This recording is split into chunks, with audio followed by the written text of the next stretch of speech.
watch you stare. I would watch you stare. Oh, but there's no one there. We can figure this out. Put your feet down.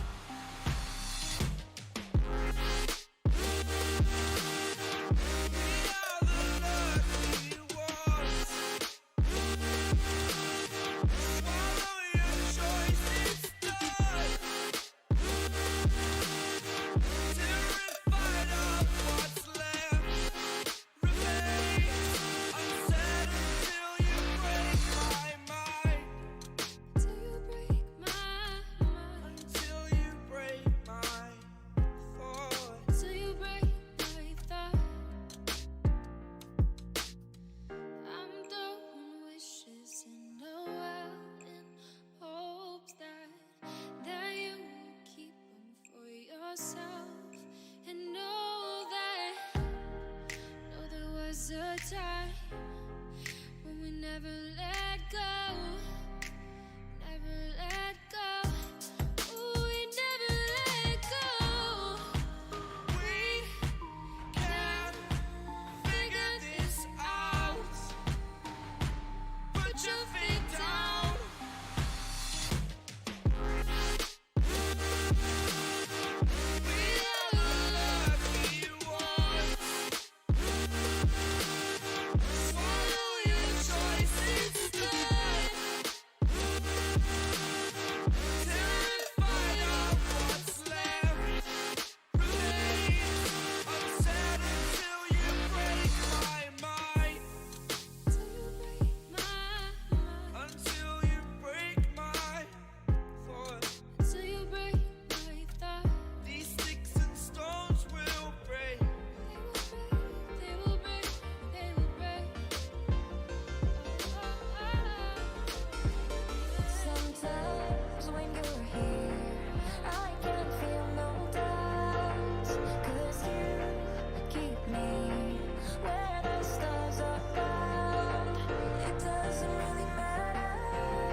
It doesn't really matter.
ever find the right words. And there's no way this is real life. There's no telling you're the right girl. So I can only say that it feels right. It feels right. It feels right. Yeah, I can only say that it feels right. It feels right. It feels right. Yeah, I can only say that it feels right.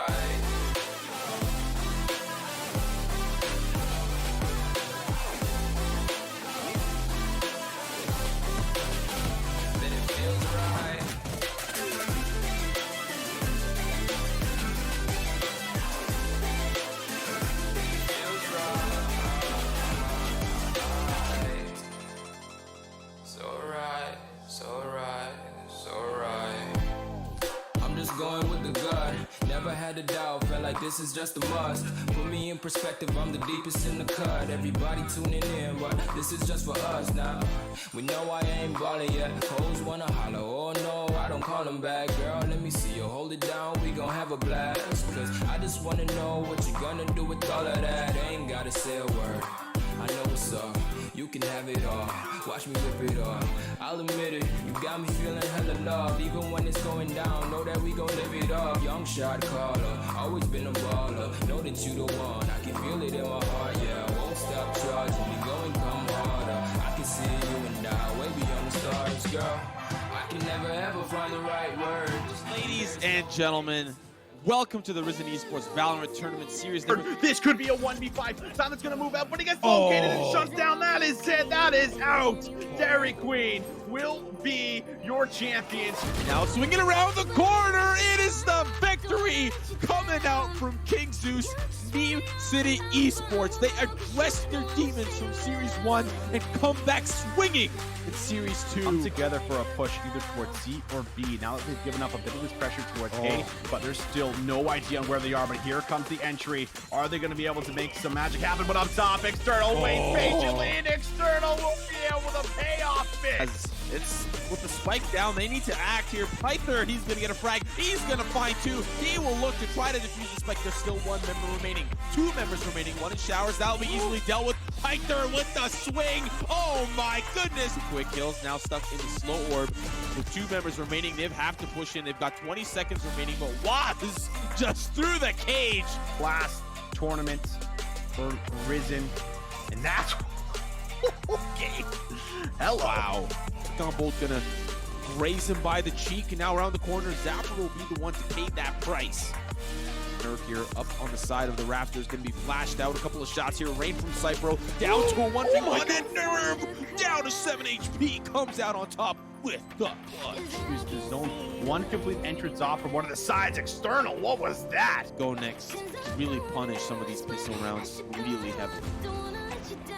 External, he holds a different angle. External finds the force spray. Oh, blocks. They should be able to get themselves the second round on the board, having a massive advantage. Good shots. Oh, it'll say good night. That's actually two big kills from King Zeus. He loves to play over towards this side. He gets a shot, but does not convert. But he converts on the second. Quick scope in, and Quick Scope will find it.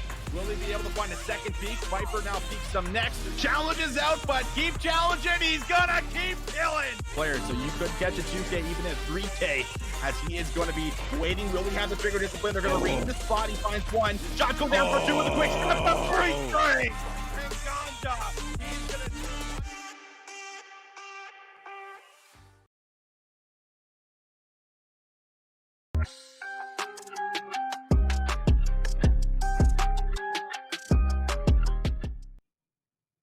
Ladies and gentlemen, welcome. I'm Simo. Alongside me is the Save One. We're here to cast and bring you the action for the Risen Esports Invitational. I'm excited. Saved's excited. Powered by .pro. Are we excited for these upcoming first matches that we're going to see here on day number 1? Dude, I saw that intro, man, and I was getting hyped, dude. I was getting hyped along with you. It felt like I was kind of casting with you too. It felt really good. Yeah. I'm super pumped for today, Simo. Of course, a whole lot of viewers are going to be trickling into the stream, and for the people that got their notifications on, for the ones that are clicking the links on Twitter, welcome, because this is going to be an awesome tournament. You know, before we get into the nitty-gritty and we really get the chance to see some of the teams competing, we have to get kind of through the boring stuff. And let's have a look at the format just to make sure that we're all on the same page when it comes to the action that we're going to be experiencing. It's going to be a round robin, best of 1 rounds all the way across the board, but there are 2 groups, and we'll get into that shortly. 8 teams divided against 2 groups. That's obviously 4 teams per group. Once the group stage is over today and tomorrow, the top 2 from each group will move on to a final 4. That'll be on Saturday, and they will be competing for an $800 prize pool. And then when we get to map bans, we'll see that each team bans 1 map. And just so you know, Ascent is banned for this specific tournament, so there's is still only a 3-map pool. Hey, listen, I'm just as upset as you are. Yeah. But that is pretty much the format in a nutshell. But now moving on to the groups, I believe we can have a quick look at to see what those groups look like. And why don't you take us away? Yeah, so in Group A, we're going to be seeing a first gen GG go next, Orbital Takeover, which is actually the Dairy Queens from the last tournament and the tournament before that, as well as Powerhouse topping off on Group A. And then going over to Group B, we have Elite Duels Esports, as well as 303, Sarah Cameron Fan Club, and SDK Esports. And of course, you guys all see the bottom grand finals and how it's going to be looking over the next 2 days, semis, and then the winner of Group A, and then the winner of Group B. Yeah, we'll see how that eventually pans out. Of course, this being day number 1. And we're already seeing a couple of Powerhouse fans starting to trickle in. That'll be the first game that we're going to be covering. Orbital Takeover, like you said earlier, formerly known as Dairy Queens, got picked up by a competitive team. And then moving down the line, we'll see SDK Esports face off against Elite Duels Esports. And then we'll follow that ladder as they will take on the Sarah Cameron Fan Club. Now, full disclosure, no idea who Sarah Cameron is, but I'm going to assume that if there's a fan club, that she is a magical human being. Hopefully, they can do her proud here at the Risen Invitational. Now, like we said earlier, Ascent not being banned, and we are just waiting for those pick and bans to go through and for our teams to kind of finish up their pick selection. Why don't you talk me through some of the teams or players that you're looking out for in this tournament, and who do you expect to see shine? Maybe even let's just start with day number 1. Yeah, and I think that right now, major contenders in this one is going to be Orbital, right? You can't exactly count them out, and someone has to say it, because the Dairy Queens have been, at first they were a meme, right? We kind of, me and you both come from St. Clair, so we were like, you know what, our CSGO team, they're coming into this one, they have high hopes, maybe they'll make it out, and all of a sudden they end up winning the second Risen tournament. They made it very far as well in the first one. So we're looking at this series as Orbital being kind of the favorites in the whole entire tournament. Powerhouse, though, if Powerhouse beats these guys in game number 1, we have no idea what's in store for us for this invitational. Yeah, and I think that seems to be the tail of the tape when it comes to specifically Risen Esports Invitationals. A lot of teams kind of come forward. Whether or not they've been practiced together as a squad has yet to be determined. And in some cases, like Orbital Takeover, you are seeing a veteran squad. But there are some other names that you want to keep a lookout for. Go Next, they've got their team captain Silent. He was on the same team that took Dairy Queens to that grand finals in the previous tournament. So you definitely want to keep an eye out for them. And to follow up as well, Sarah Cameron Fan Club, Nerve, and External, 2 players on that team, have seen great success in Risen Esports tournaments as well. So we will be looking to that team as well, which we will get a chance to see at the end of the day to close us out. And we'll see how that team has put together their roster and how they're able to perform. Giving you a little bit of information about some of those picks and bans. We are seeing Orbital ban split. Powerhouse follows up with Bind. It's going to be Haven with Orbital on defense to start us off, and Powerhouse on attack. I've always loved watching Haven. I think Haven is just one of my favorite maps by far. I know there's only 4 maps within the pool right now, but Haven's always been the one where you watch it and there's just somehow a new strat that just kind of gets showcased. Like we saw it in the hype trailer where Raze was on top of the door inside of courtyard, inside a garage, and she just mowed down 3 members, right? You usually don't think about those little corners, those little elevations that you can get yourself on top of. And I feel like this is going to be the type of invitational where we're going to be seeing more strats come out. One thing I'm excited to see is the more Sova arrows that people have been experimenting with. Yeah, and for those of you that are just joining us, this is day 1 of the Risen Esports Invitational. $800 prize pool. This is the biggest prize pool that Risen Esports has put together. And of course, it is powered and sponsored by .pro. Beautiful place where you can get your professional Valorant experience, get your game on, frag out in some lobbies and have a good time doing it, either with some people that you know or some people that you don't know. Still waiting on that lobby, and one of the things that I want you to note is with this team that are going to be coming up first, Powerhouse versus Orbital Takeover, you have a player like Scherze, somebody that I think you should really pay close attention to. Every time I've watched him on Haven, especially regardless if it's attack or defense, he's playing Phoenix and he's lurking. He's constantly trying to get the flank, trying to get the position from behind. And so when you look at a team like Powerhouse, we don't really know a whole lot about them, but they need to be careful and constantly keep an eye on behind. And what better way to do that than to have a Cypher, than to have a Sova and gather some of that information early on. One of my favorite things to say every single tournament is that we have to watch out for these new teams coming in, right? Of course, we've been seeing the announcements all week that Risen's been tweeting out saying, here's the team roster, here's what they got going on, right? This could be some of these players' chance to finally prove themselves, right? We've got some really high-level players here as well, and this is going to be a very, very strategical tournament. The big thing we have to watch out for is who are those players that are kind of going outside of the box and is just trying all of these new strats. Like you said, Scherze, we have to watch out for him because he's kind of like that lone wolf on this team. He loves to go away from the rest of the squad, loves to try and get picks. Whenever he does end up getting those picks, his team, they kind of win the round itself, right? He's really, really good. He can go 1 for 1. He can go 2 for 1, sometimes even 3, right? Who are going to be those players as we continue watching all of these teams throughout this weekend? Yeah, and in some of those cases, we talked about it earlier on, we don't know some of these teams, right? Exactly. These teams have kind of come out of the woodwork, but they're ready to compete. They're ready to really make a name for themselves. Like you're saying, Dairy Queens, we know them, obviously, but some of the audience members at home may have no idea where these guys are from. We know them even on a personal level. We've high-fived these guys for crying out loud. But I've had some of their that still doesn't mean that they didn't put in the effort. They didn't put in the work. And they did, and they got picked up by an organization, Orbital Takeover. And who knows? Maybe they're going to move on to 100 Thieves. Maybe they're going to move on to Cloud9. I don't know. Who knows? I don't know. I don't have those specifics. But this is definitely the lay of the land where you can get that type of recognition, and you can get that type of power from other organizations that might be scouting out for you, and you can make a name for yourself here. We are in pick selection, official confirmation from our producer. But just to know, as we are in agent selection, Reyna is not going to be played as well. Ascent and Reyna are banned for the tournament. We'll probably be repeating that throughout. But nevertheless, something to kind of note. And I was looking for some Reyna. I was looking for some Ascent, but it is what it is. You always got to add some of those memes in there for sure. But yeah, I mean, I haven't had a chance to play Ascent just yet. I know I'm a little bit late to the party. But you've actually had a chance to play Spike Rush. What do you think about that? You know, it's a lot of fun. It's best of 4, or sorry, it's first to 4, best of 7, first to 4, 6 rounds. Oh, wow. Everyone gets a random gun, so and it kind of takes the stress off you a little bit. Like if you have a shorty, you're not like, oh crap, I have a shorty, they have a vandal. No, they also have a shorty. So you kind of you actually play a little bit different knowing what the other opponent has. There are like little power-ups across the map. I don't think that they are really that heavily invested.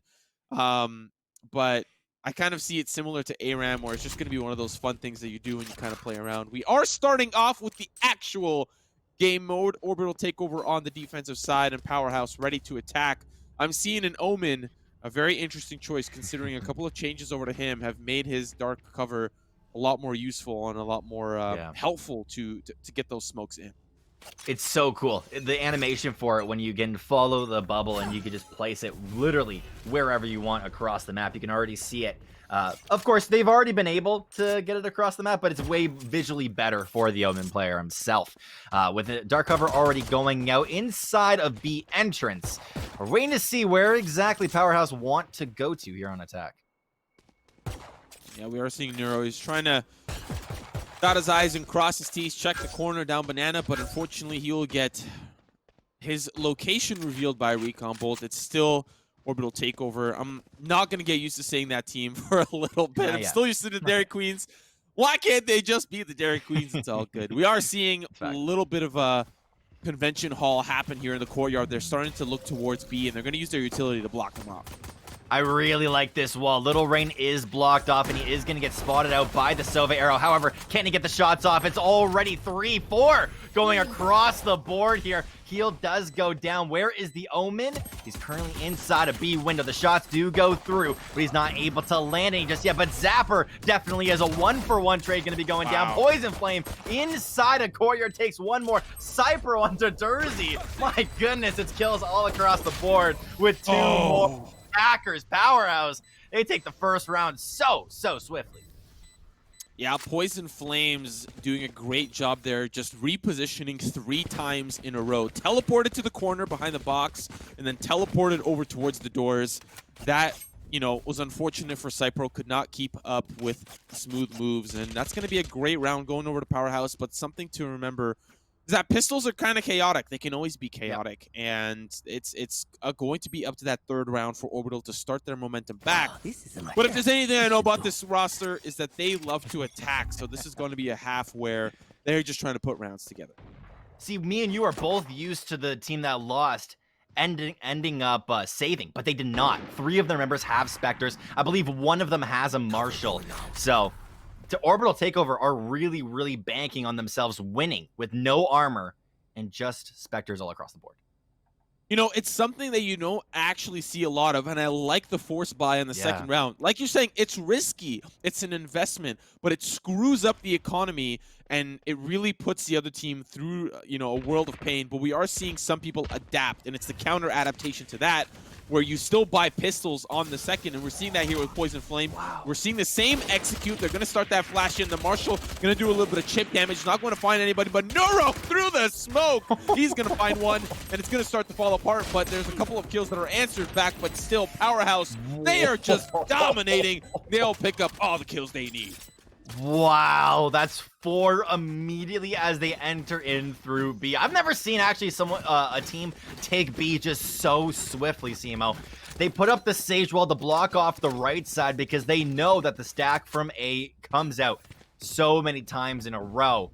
But now look at this, 3 men going over towards B entrance, as well as 2 inside a garage. They want to go for a courtyard rush. You know, something I've seen so far in the first 2 rounds is Powerhouse. They've been hitting B. It's a really open map, and once you have that window control, it's really difficult for the retake, and they're actually playing a lot more aggressively than Powerhouse anticipated. They are not really pushing towards A that heavily just yet, but it's a little bit of pandemonium for the side of Powerhouse. Now they'll start the funnel on in. The buddy system comes through, and they will pick up some weapons, now putting us down to a 3v2. Logan gets 2, Little Rain takes out the last, and now it's going to be Neuro inside a Banana that does put up a wall. That did get nerfed as of recent, now only has 800 HP per panel. Need to wait to see if those members do want to rotate through sewers, and it looks like it's going to be a 1-1 split. 1 inside of sewers, 1 inside of Banana. Phoenix does block it off, so it stalls a little bit of time. Yeah, now Flare, he's going to be the first responder here, waiting down who's going to be coming up through the sewers. Of course, Orbital, they have the weaponry to play, but it's too little too late, as Powerhouse will get those crucial frags, and now Orbital, they will have a very rough... we're going to have a very rough economy, but here you're seeing an Operator, you're seeing some Vandals. Don't really know how they were able to put together those pennies and dimes from the bargain bin at the Salvation Army, but they did, and now they're here. They're locked and loaded. Oh, it's the 4th round. Okay, that makes a little bit more sense. Yeah. But we are seeing Powerhouse not really in the best position on the opposite side. Marshall, Spectre, and Spectre. Of course, it's the anti-economy. They don't want to buy new weapons, but still they won't have the better weapons compared to Orbital. Poison Flame has been showing up, though, on the squad itself. I believe he has 4 kills to his name, so him getting the Vandal is really good here. Cypro, though, however, takes that sentence down and says, Poison, you're dropped. However, Flare, now wanting to go into Garage, does clear it out, so maybe their sights are on C. Yeah, they're starting to that push in, and there are going to be a couple of responders here. Concon with the up, Logan snipes him with the Vandal from downtown. It's all starting to fall apart ever so slightly for Orbital, as Powerhouse are brute forcing their way through. Neuro here on the back of the bull will try to get that Spectre to go through, but now a 1v3. Zapper finds 1, Zapper finds 2, and that puts the first round on the board for Orbital. That's huge. Powerhouse, they came into this series with massive hope. They were on attack. They were not on the side that is favored. All right, they're kind of the underdogs here. They went up by 3 points. Kind of had my hope for them, but now is really when the test of skill comes through. Vandals all across the board. Heavy armor on every single one of these members. This is going to be the most even round we've had so far, Simo. And of course, Powerhouse still sitting pretty with the weaponry that they have invested in. We are going to see how Orbital are able to dissuade and discourage this push in. So far, just the information game, but Poison Flames will find one in the courtyard, will open things up. Flare as well will find himself a lurking little Shurzei, and now a 5v3. It's going to be rough here for Orbital to try to turn it back around. Oh, 1 for 1, really nice initial kind of launch onto the site. It's going to be Concon, though, that does pick up 1 more for himself. Now sitting in this 2v4. Orbital Strike does go out, but it doesn't even matter because Flare was the one to run in. Neuro also rezzing, but the site's going to be on Heaven as well as the main yellow area. They know exactly where these members are, too. Yeah, you know, at this point, 1v4 don't have the comrades to work with, the comrades to help retake this site. It's just going to be the save this time around. And we'll have to see how Orbital are able to bounce back. Of course, this has been a very good start for the side of Powerhouse. But, you know, when Valorant first released, we talked a little bit about how every map felt defender-sided, right? It was defender-sided, defender-sided, defender-sided. Bind felt like the only map that was relatively close. Well, as the meta progressed and things haven't really changed a whole lot as compared to Split, like we saw a lot of destruction. And, you know, the construction companies that Split have been busy. What we saw in Valorant, now the tides have shifted, and Haven actually is a little bit more of an attacker-sided map. Just because when you stack as 5 and maybe leave 1 in the lurk on attacker side, how are you going to defend a 2v4? How? Yeah. Especially with the tools and the utility, the breach, the push in. It's just rough and it's brutal. And there's not a whole lot defenders can do. But you can start things off there with Zapper finding a frag. Yeah, massive. It's a 1 for 1 to start it off as well. Hunter Fury, a little bit of lag, but it's fine. You also hear the run it back come through. A beautiful slow and a wall that come through. Flare trapped in a position where he never thought he would be. Zapper peeks it. That was not what you wanted to do. Oh my goodness. Look at this quick call. This is textbook Orbital. Except it's Powerhouse executing it. The Resurrection will come through now, a 4v4. But now they'll call that rotate over to C. No one's there because they invested all of their resources over to A. And look, Flare is sitting right in the courtyard, waiting for any of those rotations to be. It won't be called. They'll all funnel in through the alley. But now a big 4 stack. It's going to be rough. They're going to start that push in. Lil Rain will find one. Logan now off to the side with the Hunter's Fury, trying to find those frags. Not going to find anybody. But this is how Orbital thrive. They push together. The buddy system is clean. They're going to start to take them out one by one. There's one more that's sitting inside a log. Does get one, but the transfer is not there. Zapper taking out Poison Flames like he did 2 rounds ago. The spike defuse going across. There you go, Orbital. One more round for themselves. Whew. You know, ever so slightly, Orbital are making their return back, but I still feel like Powerhouse are in the driver's seat. Of course, they don't have anything on the gas pedal just yet. Maybe just a little bit of a tap, a little bit of a love tap, but I'd love to see them turn up the heat and really punish some of those long rotations that Orbital has made. They got that site correctly. They got C. Nobody was there to answer back, but their post plant wasn't that great. And they lost a couple of members to the buddy system of Orbital. Now entering into this next round, let's see how they bounce back. It's going to be off of Shurzei. The mini rush that's coming down here inside of Banana. He wants to slow walk it for the time being. Does know that there could be a member that is on the outside, and there is. It's a Brimstone. Wanting to wait for that. But good old textbook Powerhouse, they say, hey, B's been working for the past couple of rounds. Let's try and do something on it. And they currently are stacking inside of mid. I really, really love the 1-3-1 split that they have going on. Sova is just peeking outside of C. It's really, really nice and also really effective. Look at Shurzei, though. He's ready down Banana. He's got himself into a great position, and that's the type of Shurzei that we have loved and seen before. Usually he loves to play the flank, even though he's not an attacker. So he will be in a great position. Usually Flare here now getting a couple of those pre-fire shots through the wood. Finds Zapper, but Lil Rain will return the favor in kind. And now the rest of the team are looking to push still towards B. 2 kills already coming through. And with 2 members remain, Orbital are falling apart. And still, Powerhouse not wanting to try to overestimate their opponents whatsoever. It's going to be Concon, though. That does get 2. He's looking for the clutch here, Simo. Now it's a 1v2. He's sitting on 39 HP. He's got the utility to do it, but can he actually get it done? I mean, turn around. Oh, Con. Every now and then Logan will kill. Okay, I'll stop that before I get too far ahead, but he was right behind him, all right? He was right behind him, okay? There's not much else that I can say. And that felt that rhythm felt good with Concon in the middle there. And speaking of Concon, he's at the tippy top, 6-5-1.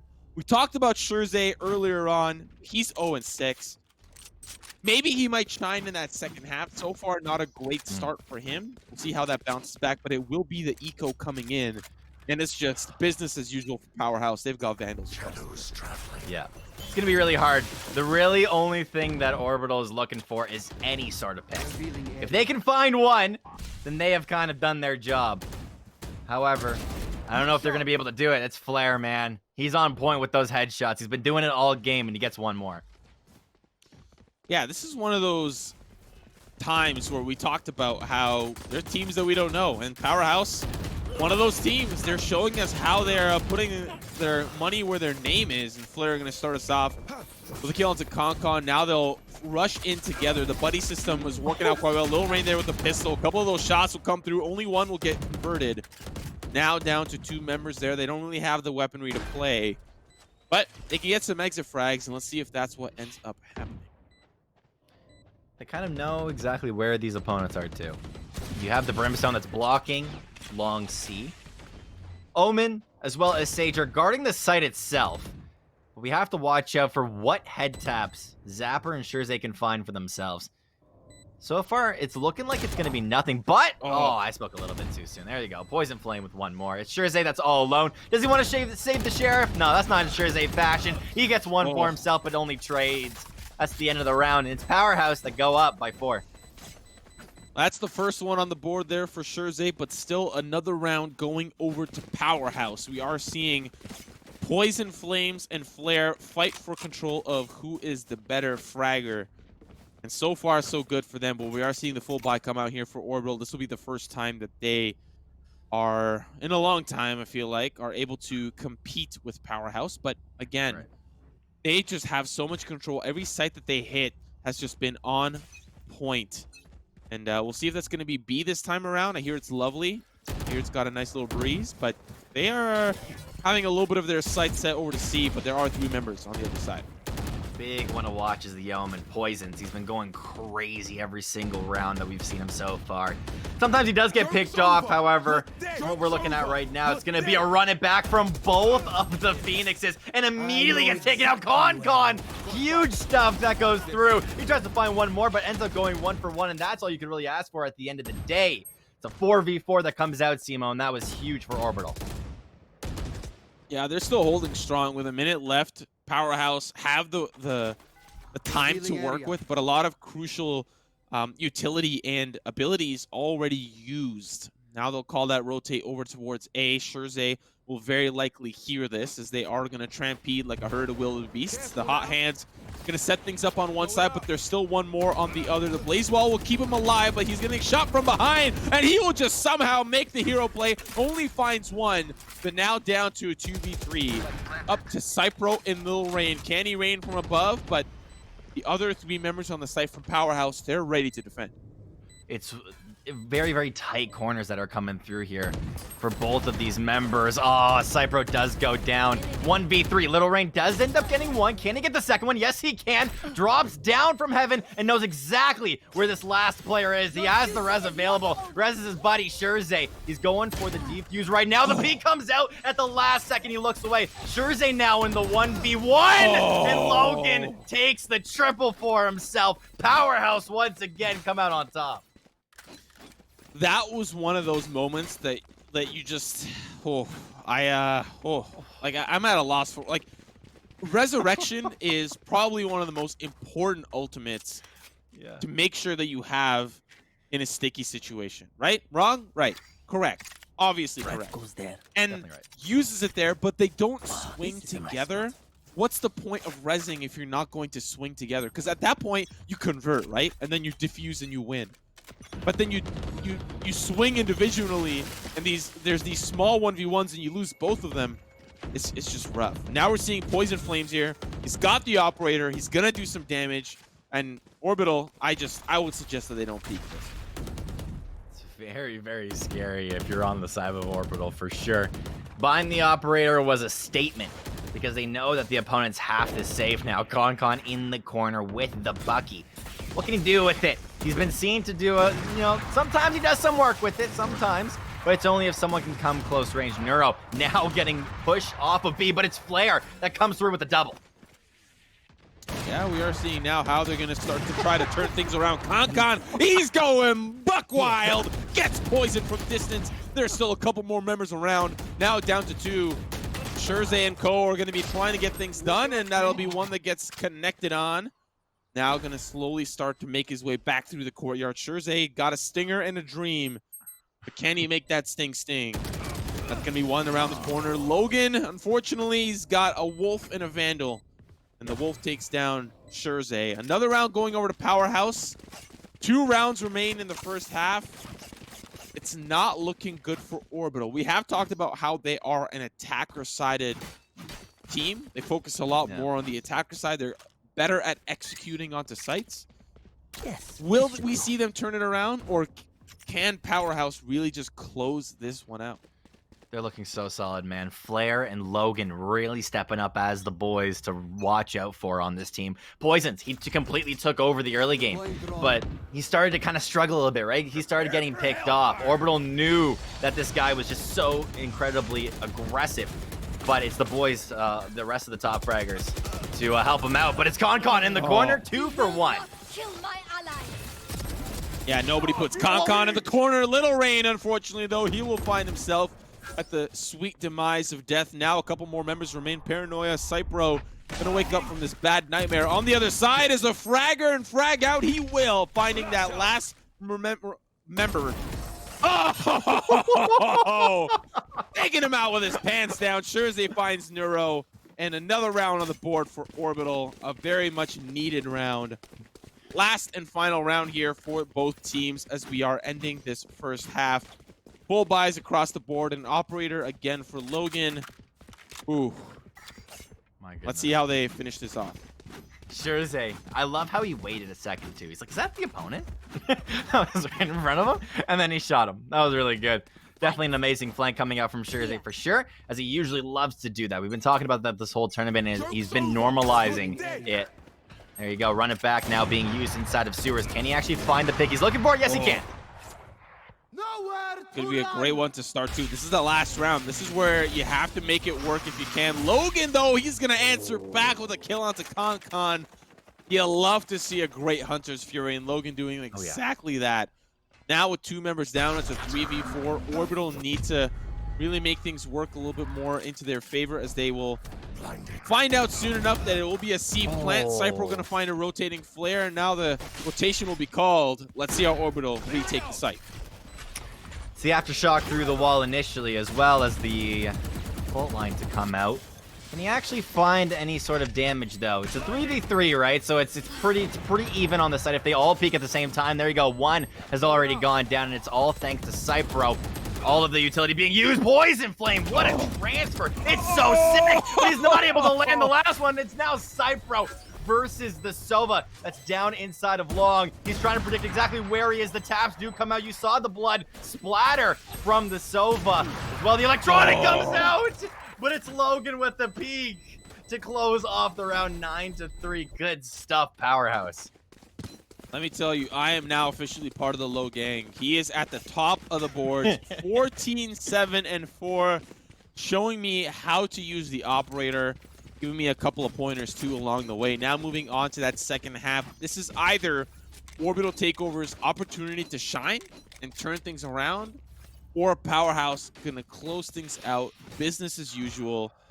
4 rounds to throw it down to the dub and move on to the next match at hand. But Orbital definitely has something to say about it. But remember, pistols can be crazy, so not really a whole lot of information can be gathered from this first round. Exactly. I casted with this guy once, Akinola. He says, in the pistol round, everyone's broke, so everyone has a chance at success.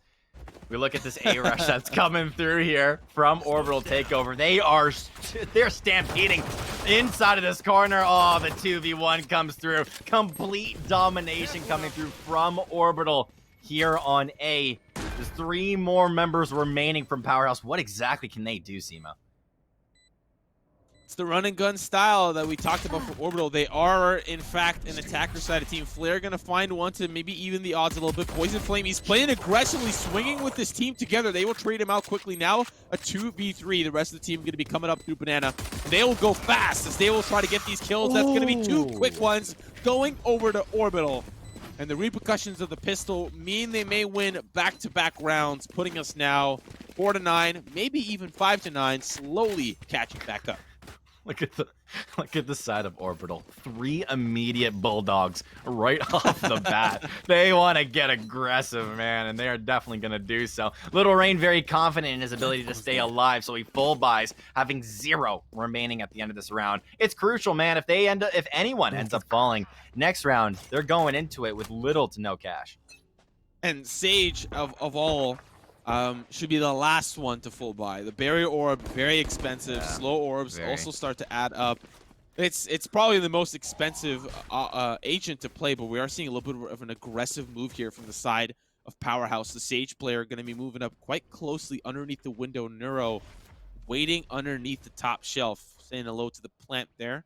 And a quick whiff of the roses, but Shurzei will say, fun time is over. Takes him down with a headshot. Now a 4v5. Lil Rain going to see on the other side there is a pesky little Phoenix. And that Phoenix will return back into his hole. And then on the other side, Lil Rain now going to try to take him down, but those bullets won't connect. Little Rain realized that there was someone inside of the dark cover too. So he didn't want to shoot because he didn't want to give himself away, but realizes that there is one more inside of Garage. Very passive play coming out of Powerhouse right now as a full-on rush is coming through from Orbital. Wow. Big brain, and unfortunately that brain is not big enough as Con will turn things around, get that frag. Now the rest of the team know it's a C plant. They will have to react, but still, you have to respect the hustle from Poison Flames. He tried to teleport twice, and he almost got away, almost. But unfortunately, almost doesn't count. And now with that spike planted, Powerhouse, they got to answer back. This should be a very easy round for Orbital to win unless they completely mess up Powerhouse, though. They need something within these next couple of rounds, and this is going to be the round that they try and get at least 1 pick. If they can do that and maybe deny some credits, it could be really, really good. However, how it's looking right now, it's Phoenix is the last one remaining. He's looking for any sort of exit frags that he can find. He does find the shots that he needs, and Zapper, he ends up going down. However, the spike defuse, or not, the defuse doesn't go through at the end of the day. That was one of those moments where, listen, I haven't played ranked yet, so I can't say a whole lot. But at the lowest ranks, I can guarantee you, if you just stand still and aim, you will get the kill. You will even at least get the trade. That is exactly what Flair did in the middle of the gunfight. You know what he said? He's like, I'm going to stop for 1 second. Let me think about it. Okay, let me line up the shot. Boom! Headshot. Boom. Gets him, knocks him down, trade away, easy peasy. Are you backseat gaming from the caster's position? Isn't that my job? Isn't that my job? I love it. I love it. We head into this next round 9-5. Powerhouse, they had a really nice early game. Orbital Takeover are slowly taking over the second half for sure. They do end up retreating. They saw a little bit of action over on A, but now 2-2 split inside a courtyard with Omen going down C. You know, this Omen player, Poison Flames, he's really just like doing his best Shurzei impersonation. He's constantly on the alert, constantly trying to find those, you know, tricky oh my. You didn't even let me finish my thought. You had to do something. Flair getting that quick shot onto Scherze, but Zapper will quickly return it in kind. Now they will make their way onto that B site, but the spike is down. Neuro will be the one responsible for that. And now it is a 3v3 in Poison Flames. He's got the flank. Wants to try and find some sort of an entry frag if he can. The shots go through the steal. And now a couple more. It's the Guardian, baby. You cannot underestimate it. 3 shots to the body, and you are dead, sir. Look at the surrounding that's coming through. It's 2 already that go through 4 Powerhouse. And is that 3rd? Yeah, it's all... Wow. That's all done. Cool. Powerhouse, they go up by 5. This is one of those games where... You know, Orbital are starting their comeback, but Powerhouse are still... They've got their hand on the driver's seat, and they're not letting go quite yet. Of course, winning the first 2 rounds, pretty standard. You win the pistol, 80% chance you win the second round. It's a stat I just made up. Don't look it up. But that 3rd round is where things get a little bit more competitive, and the full buys will come through. We're seeing now Orbital struggle a little bit more in the... financial department. Maybe need to get their stocks and bonds in a better location, talk to their financial advisors, but at the moment they're holding on. They have to hold on because Powerhouse, they're 2 away from map point. It's the yellow drone that goes down inside a banana. Does end up seeing where Orbital are. Do they want to fully commit to A site though? They've done it before in the past. That's why no one's full on rotating yet. Oh, that's huge. Zapper inside a courtyard. Takes out Flare, the top fragger of the team. Dersey, last second, goes back into Towers' corner. But it's Con that gets the initial pick of the site. Can they get the Sova? Yeah, they're going to make their way on. Logan, he's going to be the first responder and the last responder as he's taken down, clocking out for the night. There are other 2 members from the side of Powerhouse.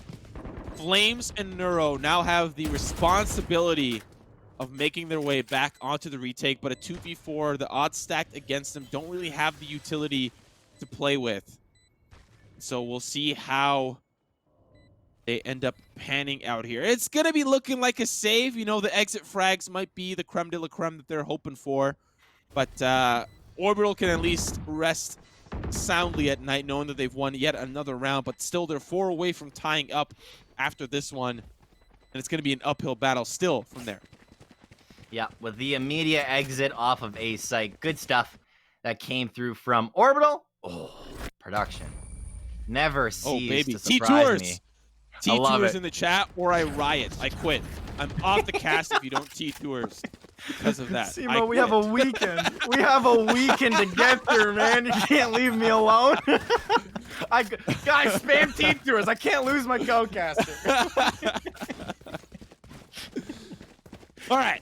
Moving on to the next round, 5th round in the second half. The repercussions of this are still not as heavy as, you know, Orbital can kind of give credit for. They have a 2-round buffer where they can afford to lose 2 rounds, but they want to win, of course. That goes without saying. And so see what kind of strategies they kind of devise up. They're looking towards kind of a little bit of a split across the board. They've got all members. They've got their hands in all of the cookie jars. But we're seeing Flare. He's going to play aggressive. The swing around the corner with the running back. Not able to convert it into a kill, but Cypro will fall dangerously low, and that pre-fire just gets him out safely. Huge Poison Flame finally coming up in his own favorite. Flare with 1 more. It's massive, man. Watch out for the top fraggers, because if you do not take them out in these early seconds when you want to challenge them, bad things happen. 1 for 1 inside of B.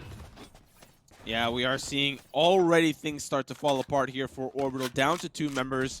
And remember, this is one of those things where if they lose this round, who knows if they have the economy to bounce back. We'll only have to see once that round kind of comes into play.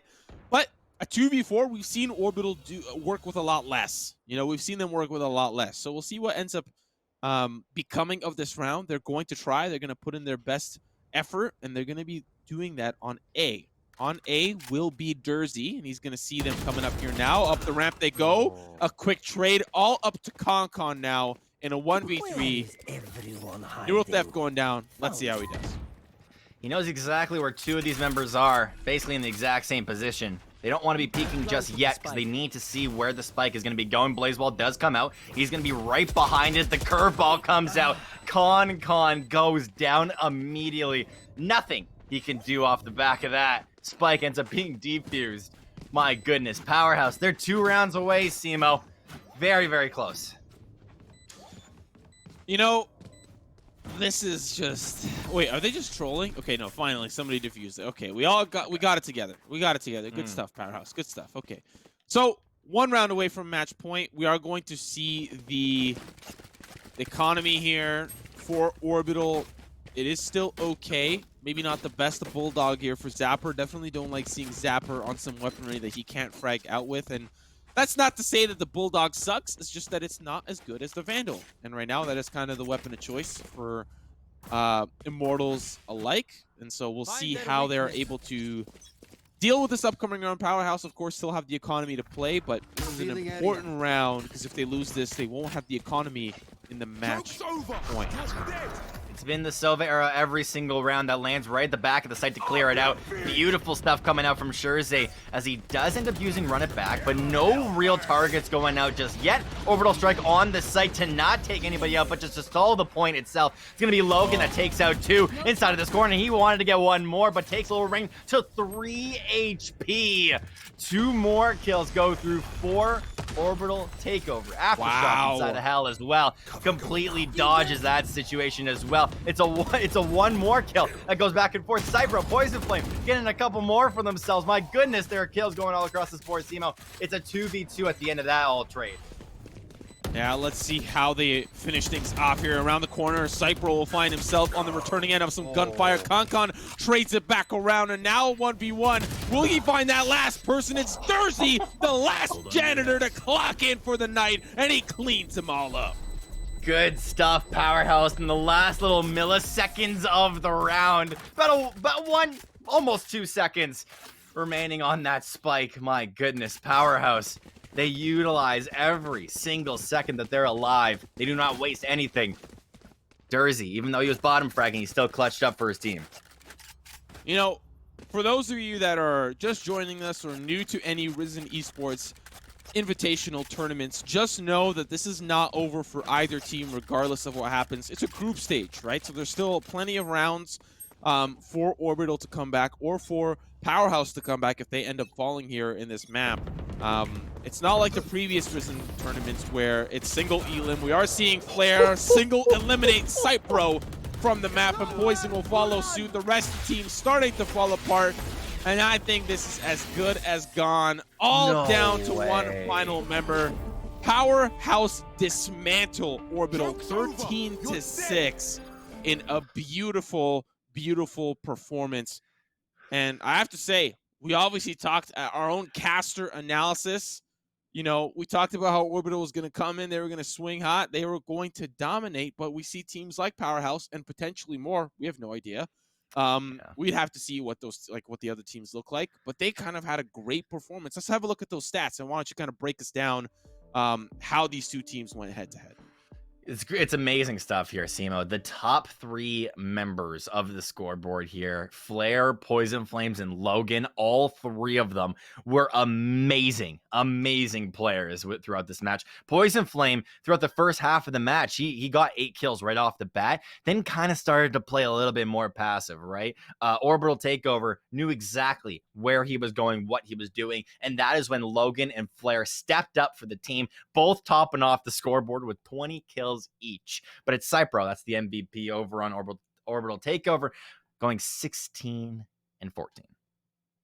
You know, I really have to commend Orbital for putting their best foot forward. I know these guys are coming from CS, and it doesn't look like Valorant. You know, sometimes it looks like they are playing great Valorant, and sometimes they're just not really on that same page or not really collect. And I'm talking specifically about one of those plays where the rest came through and then they didn't swing together. They're just not all communicating. I don't know. Maybe it's just not the day. Maybe it's just not the day. Maybe. It happens in CS, happens in Rocket League, happens in all esports across the board. But this is the Valorant tournament, the Risen Esports Invitational powered by .pro. We're going to throw to a quick little break. And when we come back, we're going to see our next 2 teams go head to head. Don't you go anywhere. We'll be back after this.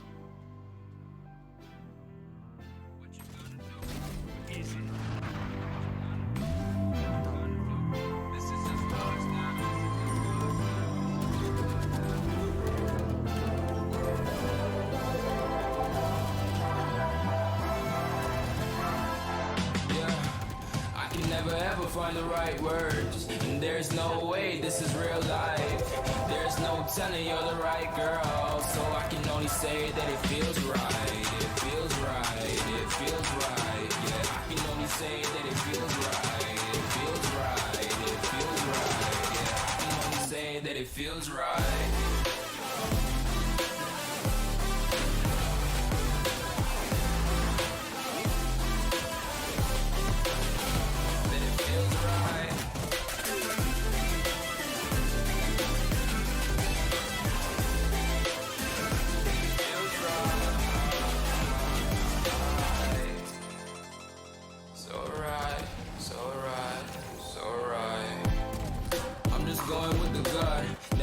Doubt, felt like this is just a must. Put me in perspective, I'm the deepest in the cut. Everybody tuning in, but this is just for us now. We know I ain't ballin' yet. Hoes wanna holler, oh no, I don't call them back. Girl, let me see you hold it down, we gon' have a blast. Cause I just wanna know what you gonna do with all of that. Ain't gotta say a word, I know what's up. You can have it all, watch me whip it up.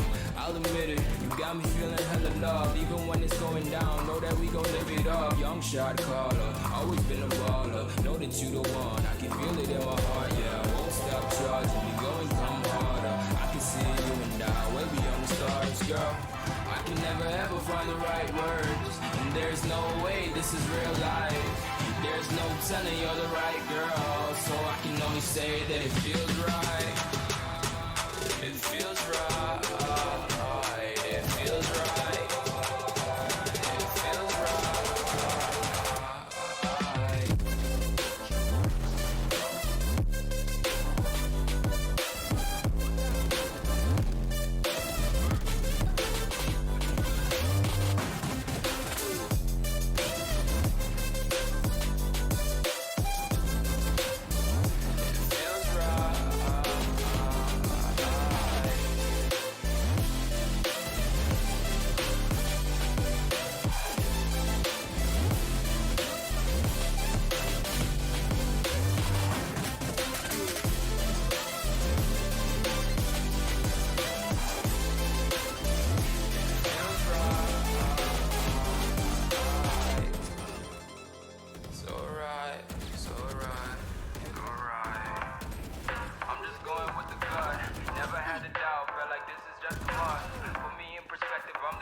Just enjoy, take my advice.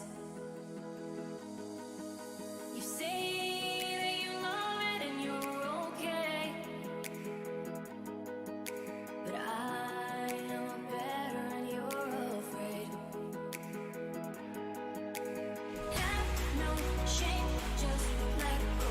Follow me to another land. Try to understand. And I just wanna see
which way do we go is the question to ask.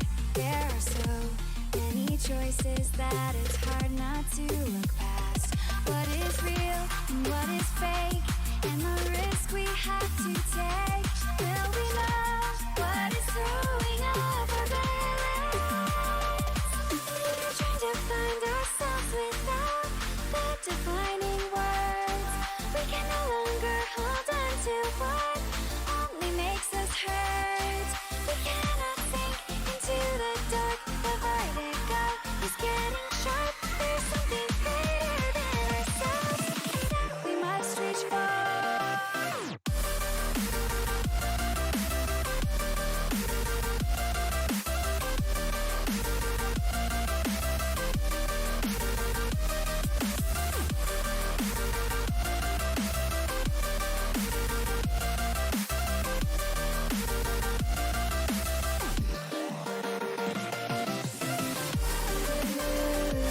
Into the infinite that we must reach.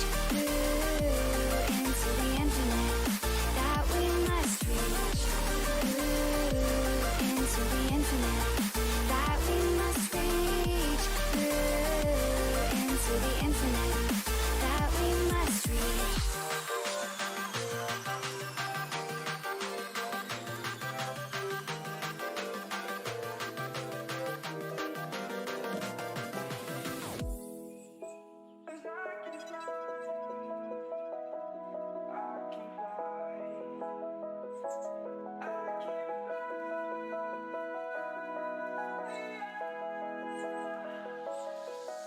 I'm crawling around, searching for higher ground.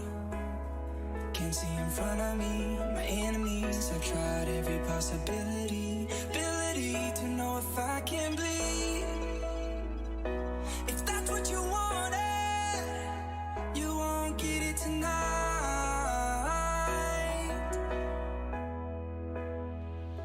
'Cause I can fly,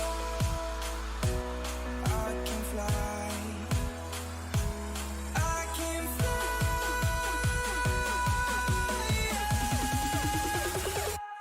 I can fly.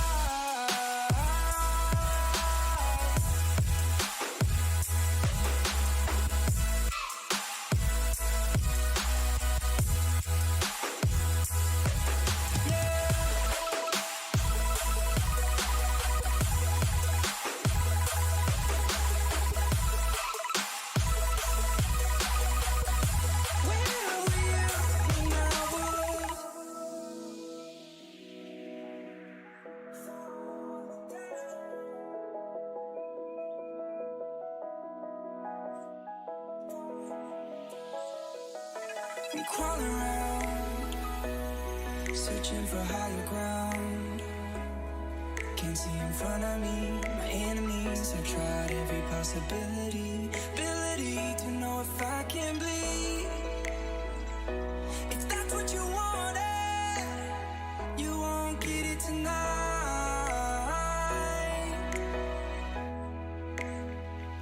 'Cause I can fly, I can fly, I can fly,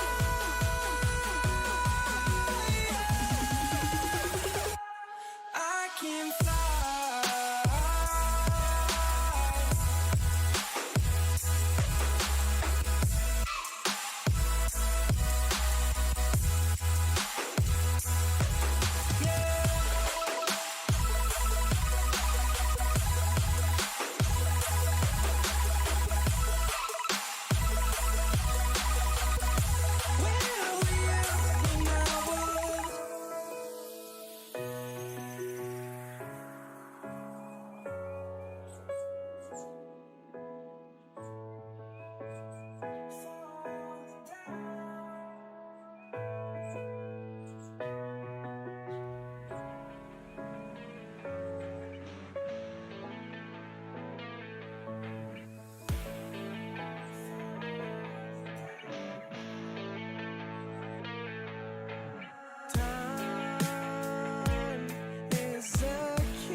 The sun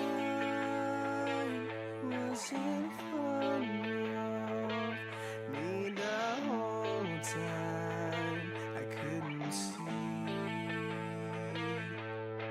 Blind, I was blinded, and I don't see once again.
Inside lane, missing exits, glued to the pavement.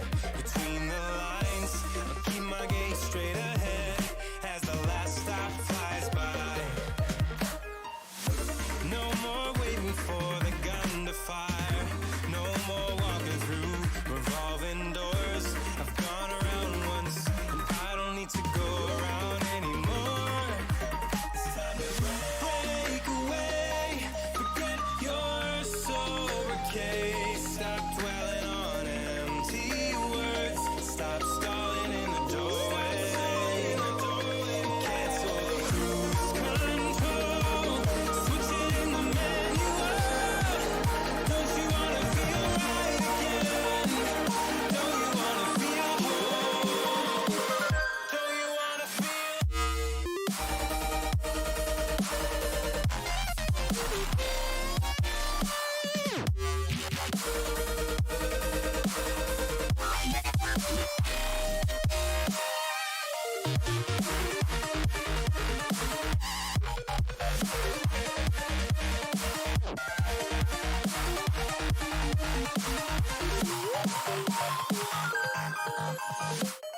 Full steam through the setbacks. You can't win them all, but I'm proud I tried. I'm glad we had a dialogue. It's good to shape the mind. Speeding up the pace, turning up the heat.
to you. The desert lonely nights won't break me, but I'll stand by you. It could take a million days, but I'll see it through. I climb the highest mountain, baby, just to be with you.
When you want to get off the darkest ground, but gravity pulls you straight down. Earth from a bird's eye view. You should grow feathers and see this too. When you want to get off the darkest ground, but gravity pulls you straight down.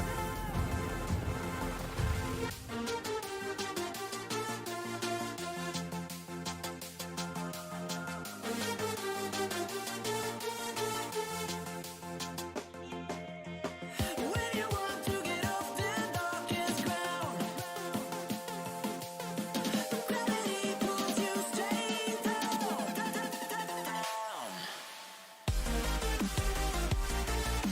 Clear sky.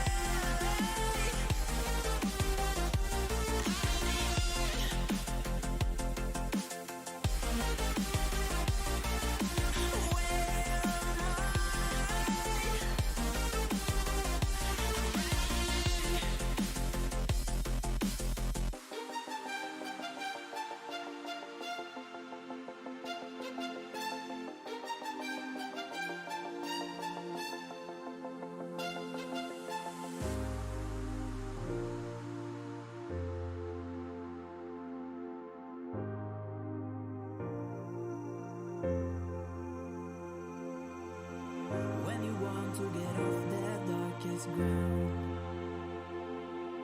but gravity pulls you straight down.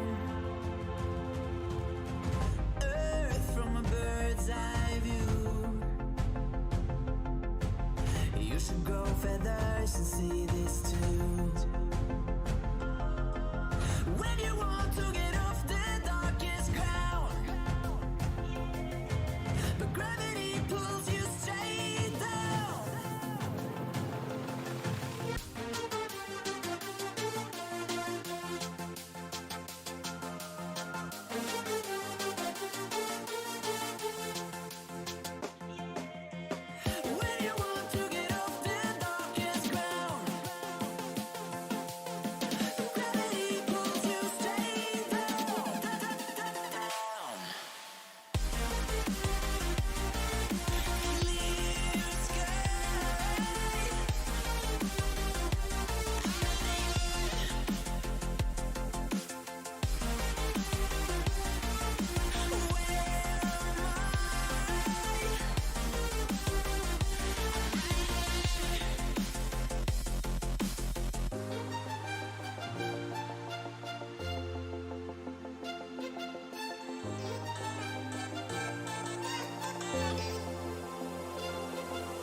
from beneath the sand.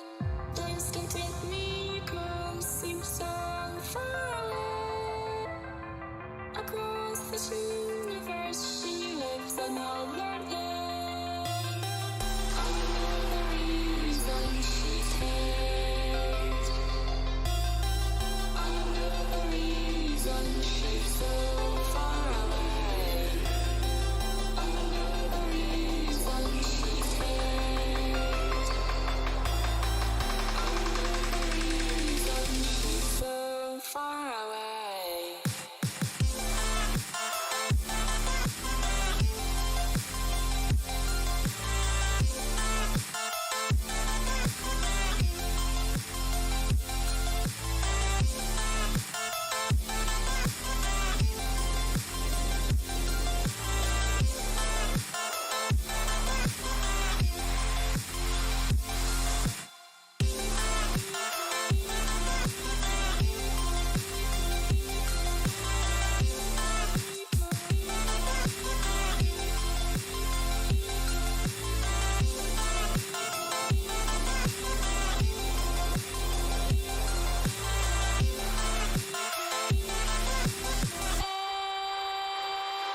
Nico, how could we run from everything we have done?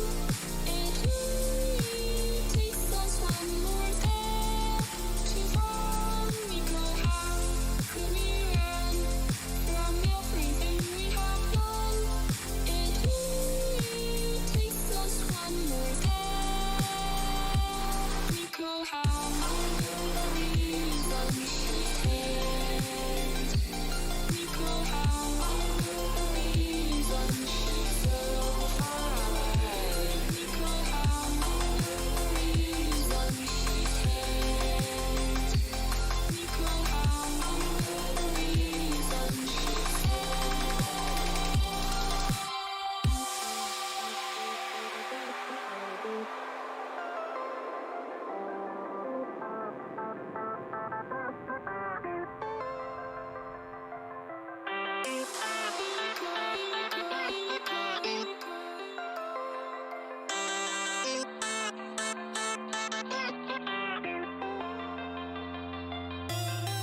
I know the reason she's here.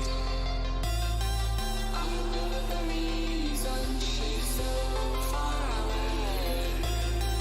I know the reason she's here. I know the reason she's so far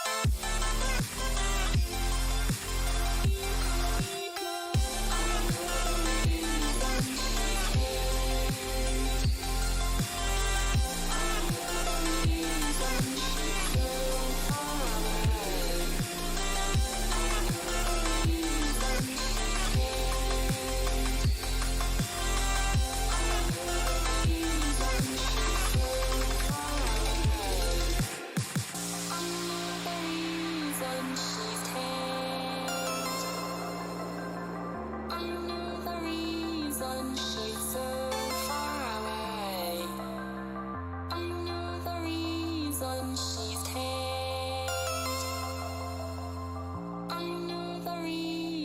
She's so far away.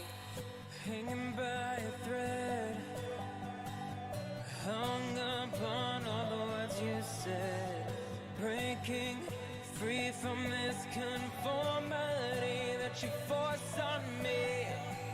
Everything I do is one big show. It's about damn time that I take control. Put me under a microscope and watch me take control. Oh, what's this? I finally read this helplessness. Tired of feeling like I'm upside down. So I'm gonna turn it all around.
Ladies and gentlemen, welcome back. I'm Simo. I still have not changed, aged maybe by a couple of minutes, but nevertheless, I am back with the save one. We're ready to get back into the action. Coming up on the docket, SDK Esports going up against Elite Duels Esports. And we've already seen them go through their picks and bans. Why don't you walk us through what has been selected? Yeah, so SDK ends up banning Bind, Elite Duels banned Haven. Rewatching Split Simo, and there was a massive change to Split as well. Mid, completely destructed. Yeah, the construction company over at Riot Games has been busy. Considering it's the quarantine times, you know, it's exciting to see at least somebody's getting work. Somebody has a job, okay? So they've been busy. They've completely destroyed mid, like you said, but I still think that Split needs to play kind of the same way. You play through mid, you push through mid, and I still think that it is a little bit more defender-sided. And what that means is the offense have to play more creatively in order to get the job done. We are seeing, speaking of the offense, SDK on the attacker side and Milkman and Co., the Elite Duel squad on the defender side. Yeah, so there was a massive wall that was taken out of mid, and that makes this map a little bit more attacker-sided if you do want to take it through mid. However, rushing a site is just as viable as well, and it looks like SDK do want to try and rush through this area. The blind does go out. Milkman, however, does end up being taken out by a frenzy. It's going to be by Hop. Well, the blind goes out from around the wall. 1v1 going down. Oh, that's 2 already, but he gets taken out. Worthless. Yeah, and the spray will continue to get that spike down, and it's all up to one final member. It's Gib, and he'll get that first kill. Now going over to find 2 more members behind. The box swinging around the corner. The shots will come through, but the buddy system is too much and cannot be unmatched. As the SDK simps in the chat unite, and the first round goes over to them. Yeah, massive stuff coming out from SDK as they were able to get onto the site very effectively as well. They did not lose any members within the first little bit. Able to get all of the picks that they needed. Why not did end up getting 2 for himself, but they were able to shut it down. That's the big thing that we got to watch out for here, is that if they're able to stop a rampage whenever they see it. We are already seeing a couple of those weapons being bought up here for the second round. SDK finding a great start on the pistol, but can always be volatile and chaotic. We'll see how Elite Duels answer back. They're already getting that scouting information, but K-Maze finds 2. The shorty goes wide, finds 2 quick kills. Speens now will clean that up, and now a 3v5. Let's see how they answer back. Milkman hiding inside of the smoke means that he wants to look for something very cheeky. However, 3 members are inside of heaven right now with the spike already planted on A side. They have no idea that breach is there, but they go 1 for 1. It's a great little trade. However, they need to get onto the site, and that's their main goal here.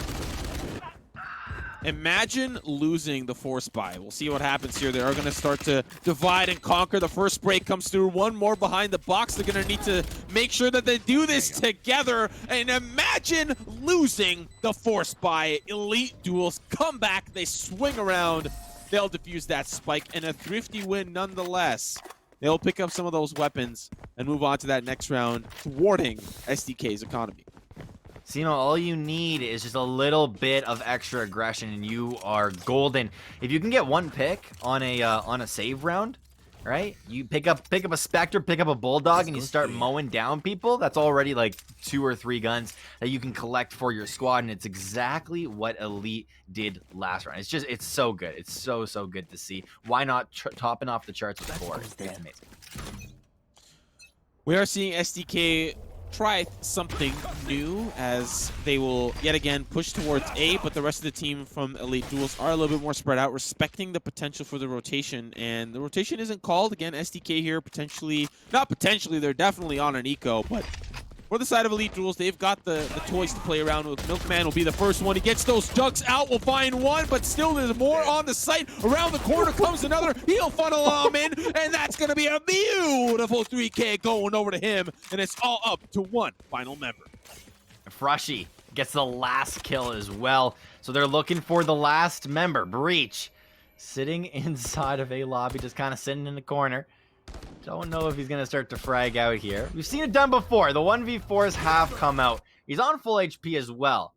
So we might be able to do something as he enters inside of heaven.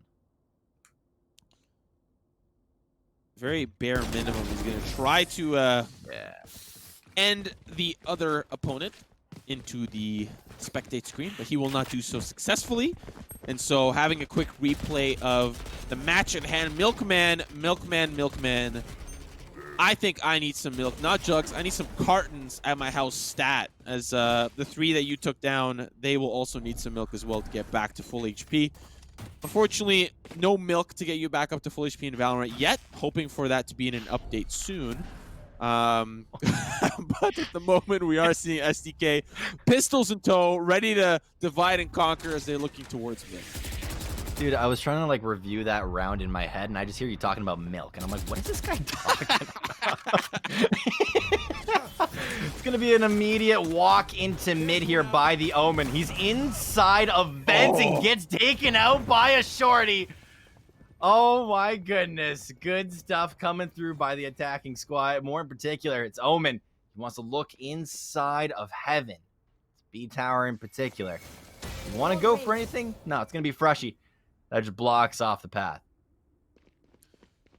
Just have to tip my hat over to Twitch chat. Usually I don't do that, and as a caster, you never want to do that. But you guys are showing a lot of love over to SDK, and I have to say, the fans are always what makes casting an event like this a lot of fun, especially for the players. I can imagine the players are feeling that fame, their 1 minute of fame. But we are now going to see how that fame turns into a round, because they need one. It's 2-1. You don't want Elite Duels to have the lead forever.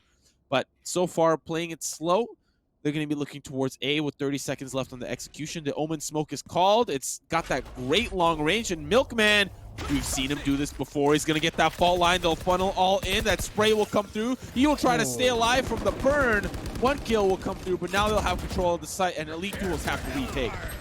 Oh, what an orbital strike that came through, and Gib gets 2. He's looking for 1 more, but gets taken out, but it's all good, because Why Not was on the floor. Even though Hop grabbed 3, it was still massive. Oh my goodness, Elite Duels 3-1. Oh, Elite Duels after a great start, and to be quite honest, we've seen, you know, renditions of this team in previous tournaments, and they have not had great success. But up against SDK, I'm seeing a whole new squad that are ready to correct their wrongs from the beta and start in the full release on a great foot, you know, and on the back of somebody like Milkman, they can definitely rely on him to A, provide the milk, but also B, provide some dubs. Does get taken to very low HP though. He's on 50 right now. You have the ultimate coming out here from Hop. Might want to try and flank here on the side, and it's very, very effective as well. It does pick up 1. K-mates though on the other side, as well as Top Ramen. Both 1-1 apiece. The 1v1 goes down, and Hop gets 1 more. That's 2 to his name. The defense is so incredibly good coming out from SDK.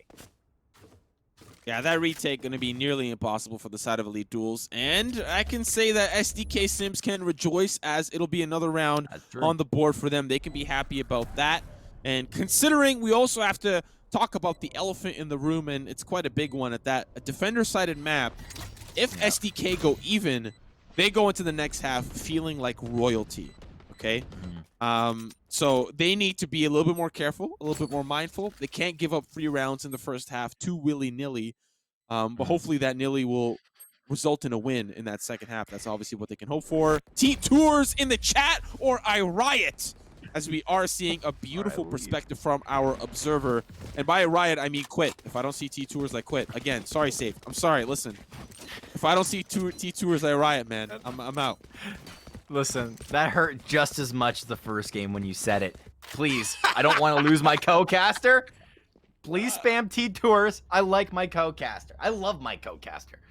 But we head into this next round with SDK finally picking up a win for themselves. The first one in 3. This could be their return, ladies and gentlemen. You got to see the SDKs in the chat.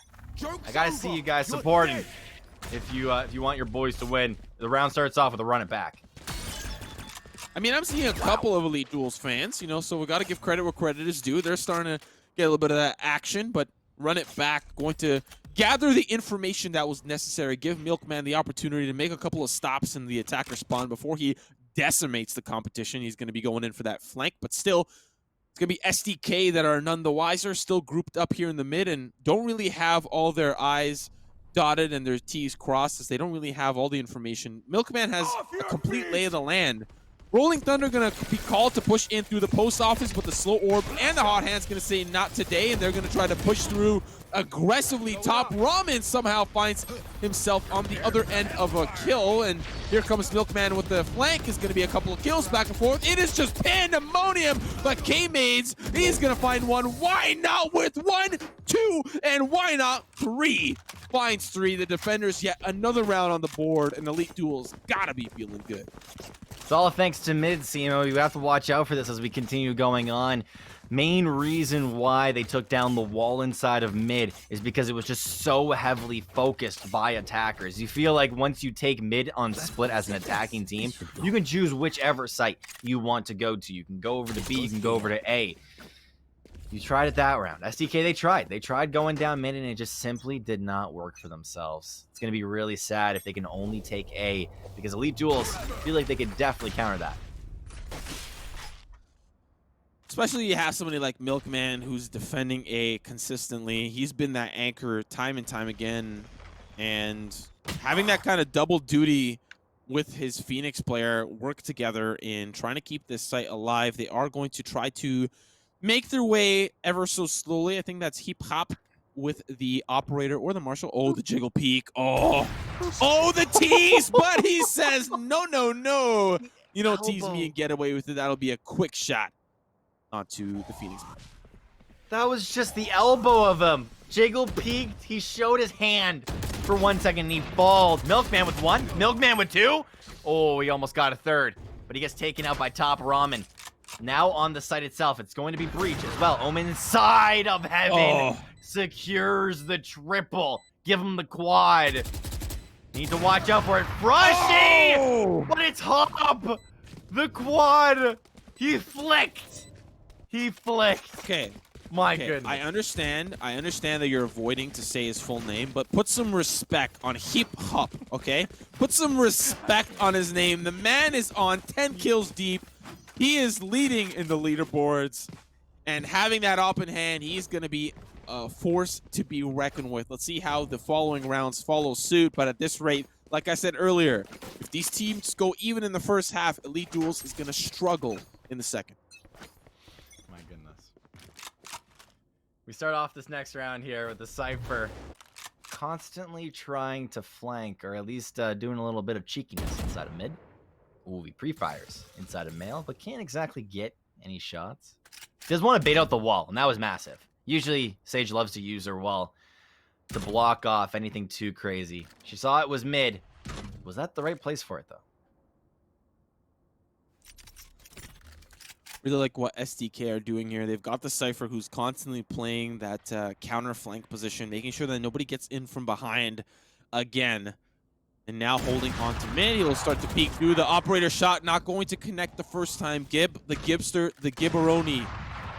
Does he have what it takes to defend this onslaught that's about to come through? Why not going to be the one that takes that first kill to lead off in the round? But still, SDK have not cracked the armor, and they are looking to do so up in heaven. 40 seconds left here on the clock. They got to get onto the site. The thing that's mainly stopping them is just a little bit of aggression. They have allowed the enemy team to rotate inside. However, now with 30 hitting the clock, 2 end up rotating. 1 ends up going back, though. Milkman gets a beautiful pick, but it's going to be Hip Hop. I can't roll that. I don't know why. K-Maids inside a balcony. Now looking for one more beautiful stuff. Gib.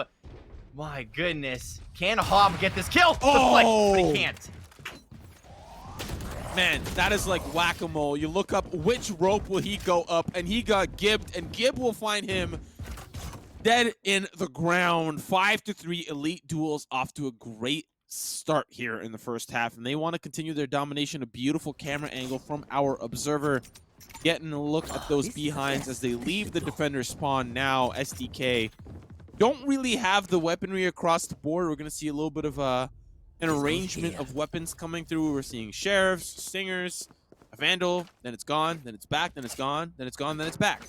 And so it's, at the end of the day, an eco is an eco, a spade's a spade. So we'll see how they're able to answer back here. But their goal is to thwart the economy of Elite Duels. They need to stop this money that continues to go through. And using that ultimate is going to be one way to do it, but he'll be found out quite quickly. Yep, he does cancel his ultimate. So he's allowed to go to a spot, look at the area, and cancel it. It's a 1-for-1 that goes down. SDK as well as Elite, both going 1-for-1 for themselves, getting prime members down. Why not? He's waiting in the postal office, but it's going to be K-Maids. Unfortunately, can't clean up. Has to leave it to the janitors on duty. It's Hip Hop, who's the first responding one to clock in. They'll have control of mid, but Frushy will punish player 2 from playing maybe a little bit too aggressive on that B site. And now that'll be the call. The resurrection as well will make things a little bit scarier for SDK. But again, this is their eco round, so they want to be aggressive. They want to try to force the issue. They're up here almost with the collateral. One will manage to thread the needle and drop on towards that A site, and that'll call that spike being planted an extra 300 credits. But a 2v4, it's got to be rough. Gibbs got to watch out for his angles. The one that he's mainly looking out for is inside of heaven. Rolling Thunder does go out onto the point. If they can take down the Sage, it could be massive. Breach with a beautiful flash, and on the back of the site, why not takes out King.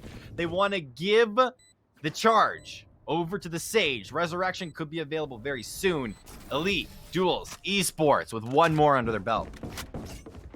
9 rounds deep, 6-3, still 3 rounds remaining in the first half. Now we'll see the full buy from SDK. If they lose this round, this specific round, things can be very, very difficult for them. Of course, I think they can save on the next, and then they'll have a full buy in the last, but still that means they have 2 opportunities, or 2 real opportunities to try to turn things around here up against Elite. We've seen it before. It's not like they've just completely lost down and out time and time again. Hip Hop, he's the man of the hour, and he can pull his team together, and he has to do so now. They are going to be looking towards B, something that they haven't done a whole lot of. Yeah. Let's see if it works this time around. They got the setup for it, I believe, last round, and they couldn't exactly execute off of it. Oh, let's get baby.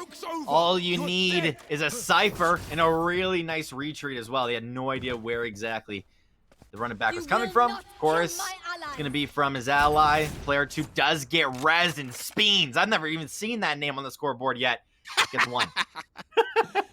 1 he will find as they will get that resurrection now, evening things around back over to the side of SDK. K-Maids still holding on for control up in ropes, and he's going to have to fall back over to A, but still it's SDK undecided. 50 seconds left on the clock. They will look towards control of the courtyard and hopefully have a 2-pronged approach towards A. The rest of the team still a little bit split out here from the side of Elite Duels, looking towards the first engagement. Milkman ready to get some of those cows in order. It's milking season, baby. He's going to see 2 here around the corner. 3 left still in mid. Top Ramen be the one that finds that out. And that great entry, as well as Hip Hop, will open up the B site. That rotation's called, and now a 5v2. Gibbs looking for 1. He was able to hit these shots beforehand. Fault line towards the back of the point. He's trying to look through the Cypher cage. Can he find the opponent in the right angle? No, he cannot. 11 seconds were left, and now it's only 1 that's remaining. Milkman taken down by a headshot. SDK finally find a round in such a long time. Yeah, Hip Hop with the op. Gonna make it pop, lock, and drop on the opposition. I was waiting for that. Giving me the you alley-ooped me, okay? I alley-ooped myself. Moving on, we got 2 rounds left here. Elite Duels, they still have the economy to play. Gib gonna try to answer back with an operator of his own, but dialing 0 hasn't always worked out for him, unfortunately, in this map. We are seeing SDK start to, they're having their own little comeback, and you see Hip Hop. He's gonna lose the duel. Gib break him off a piece of that Kit Kat. He's gonna be sent back to the spectate screen, and now looking for control of the courtyard or the mid lane. It is SDK trying to break back onto this round. Wow. He even had I know exactly where you are. Hip Hop. It's unfortunate. Definitely unfortunate. But inside of mid, there is 4. And Why Not knows this. Doesn't exactly want to use Orbital Strike, but does take out his Sky Smokes. Just smoke it off for a little bit, stall out the point itself. Does end up communicating over to Gib. Can he get this frag? So close. We can see the X-ray from the little bobble on the head. Does he want to peek? Not yet. Does just throw a Cypher Cage over there. Why not? He's got himself a Phantom and no one around him. So he's going to try to at least set up a couple of smokes to make them believe that there needs to be a little bit of setup off to the side. And they'll use that barrier orb to block off that rotation, but already he's running and gunning all the way towards that B site. It'll be 4v3 up above. It's Top Ramen comes in from the top of Frushy. Will be the one from below that takes him down. Now 2 members on the site. Still, it's Gib in the corner. Nobody puts Gib in the corner. We'll see how that rotation comes through. Why not from above? That's going to be the spray down. One more that's on that site. And from below, it's Gibby who finds 3 and a 7-4. Beautiful round here for the side of Elite Duels. Now entering into the last. SDK definitely not feeling so hot. No, but they're only 3 rounds down. If they can end up winning pistol round next time, that's already 2 for them. And if they win this round here, coming into this round in particular, they're at 7-5, right? Very easily, we could be seeing within the next 3 rounds a 7-7 game, Simo. So you can't exactly count out SDK just yet. They do have a really good skeleton of a squad. So I think that if they can add some meat to those bones, then they can definitely do something big.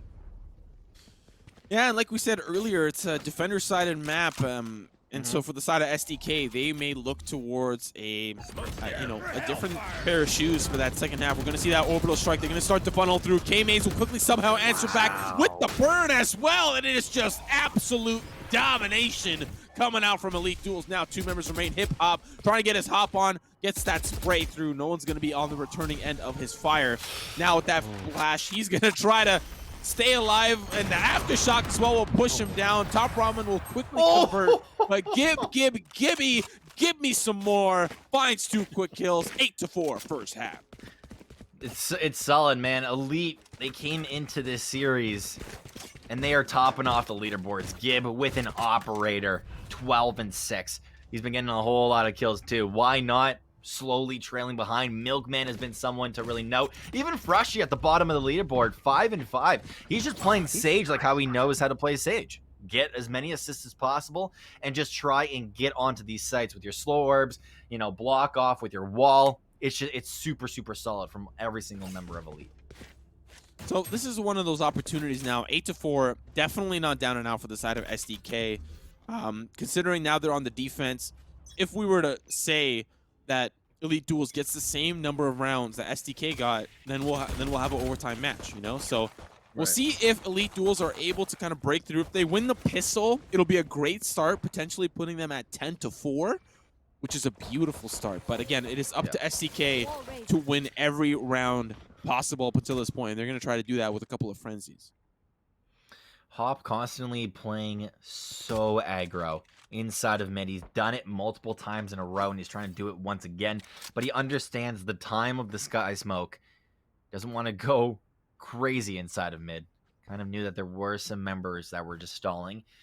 Even still, Elite, they're kind of stalling this one out too. Don't know exactly where they want to go just yet. Maybe trying to find a pick through mid. Maybe trying to go over towards B.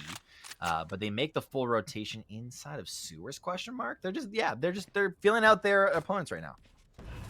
I think they might be playing old split, where you need to demand control of mid, and they may have not fully adapted to kind of the visibility of the sight line. They are going to get kind of the standard rotation barrier orb up. It's a couple of kills. It's traded away quite quickly. Player 2 and King on the return end, but it's Milkman as he finds all the kills he needs. Now it's a couple more members remaining. It is a 1v2, and it is all up to Milkman. Unfortunately, his dreams will remain as dreams. And SDK will come out on top, putting us at 8-5. A great start winning that pistol. Now they can confidently move on into the second with a couple of SMGs.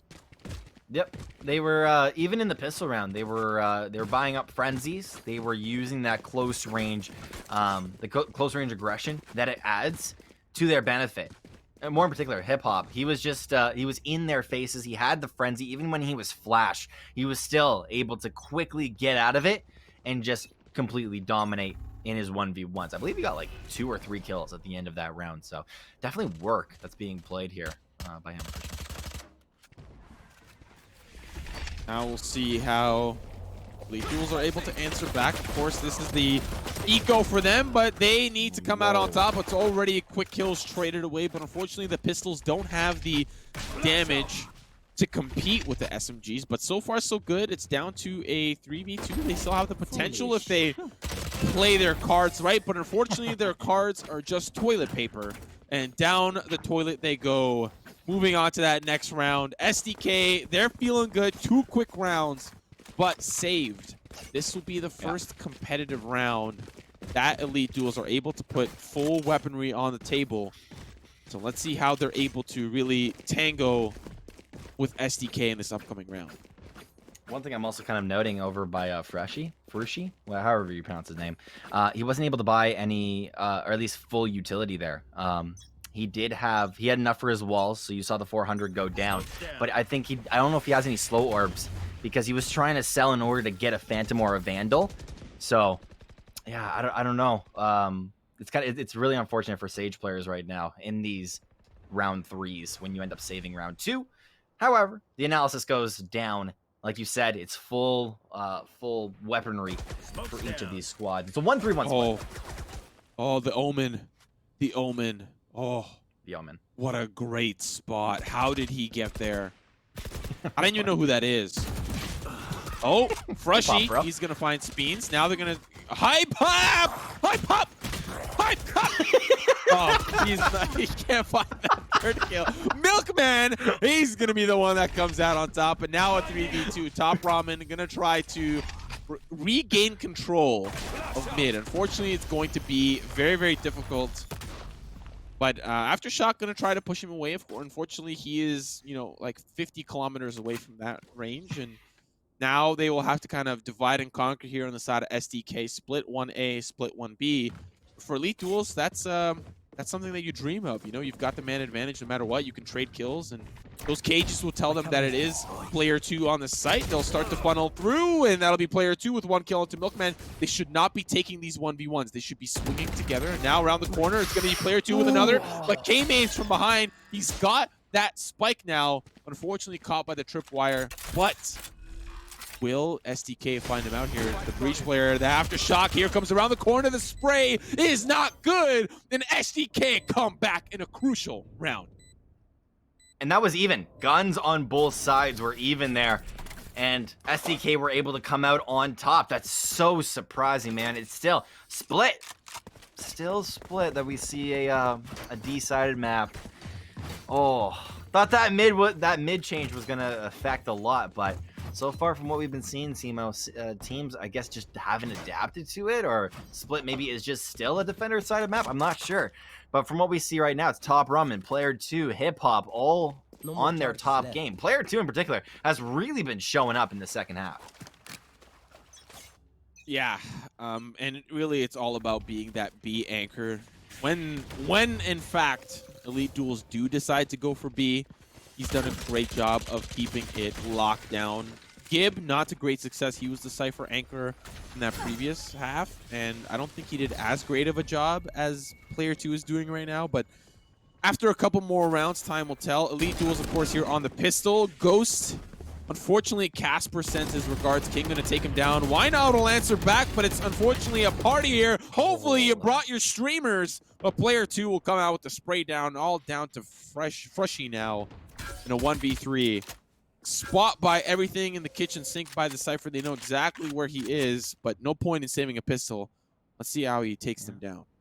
He's going to end up 1v1ing Hip Hop here. If he can actually take him out, that could be huge. Hip Hop, we know, has a good weapon. Okay, that storyline was brought short. It's fine now. SDK with one more round. We predicted it, man. We predicted the tie-up. It could have went through, and it definitely has. 8-8. My goodness, this is close.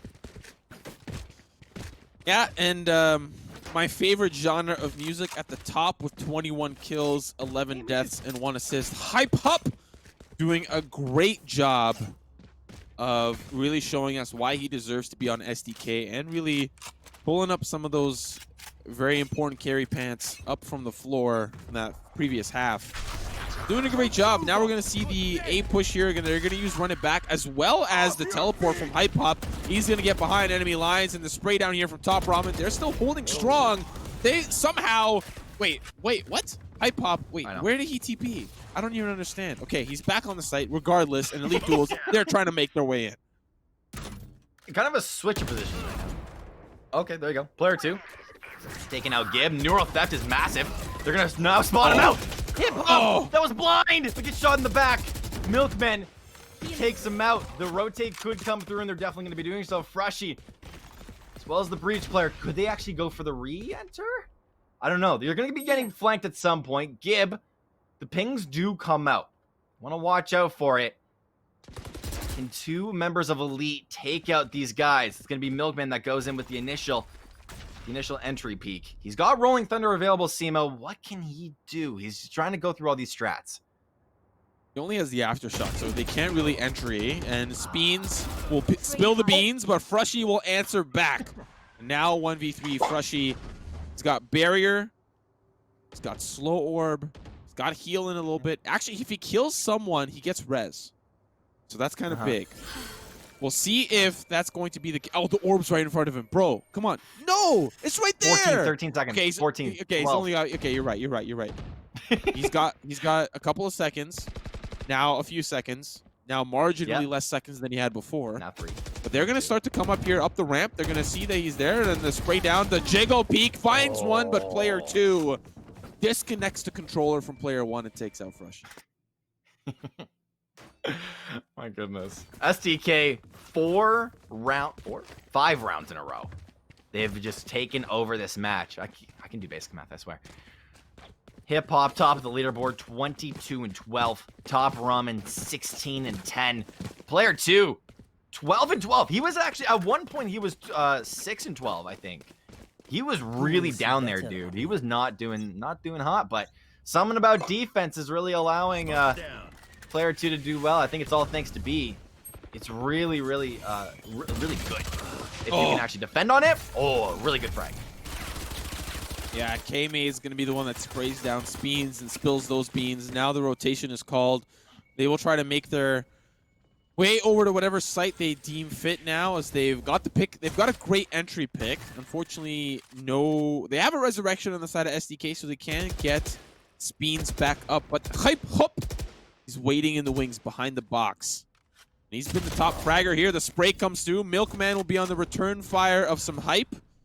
And now we'll hop away. And with that dark cover, we'll try to get a little bit of distance from mid. And top Ramen, he's no longer going to be called bottom Ramen. Finds 2 quick frags. Why not? Joins the fray. And that'll be K-Maids as well that answers back. And it's already starting to fall apart here a little bit. Hype Hop off the board. All down to player 2. He can still take this win, but it's going to be rough. Let's see how he does. He's on the cage if he wants to use it at any point. If he can actually take out this Phoenix, it would be massive. And just a quick couple shots to the feet. He's definitely going to be able to do so. Does block the vision on the right-hand side from the opponent. The Brimstone behind Blue. He knew it, but it's 2 shots. That's all he needed. Why not? Secures the triple in the round and allows to save himself a Vandal. Okay, so SDK wins 5 rounds in a row. In Elite Duels, comes back in a very important round, putting us at 9-9. Wow. This is not something I expected, because usually when the half swap, like, I mean, you did see the domination from SDK, 5 rounds in a row. That's dominant. Yep. The 3rd round, that's where the full buy is. They lost that. 5th round, that's where another full buy is. They lost that. And so now things are a little bit more interesting. Elite Duels able to come back out, throw out that economy a little bit more. And SDK now making a good run for that comeback, but Elite Duels still in this one, fighting tooth and nail. It's just going to be the breach. The 1v1 is going to be going down here any second. The scoping from player 2 secures himself a headshot. All spread across this map is going to be Elite Duels. They got to come together here, Simo, because so far it doesn't look too good.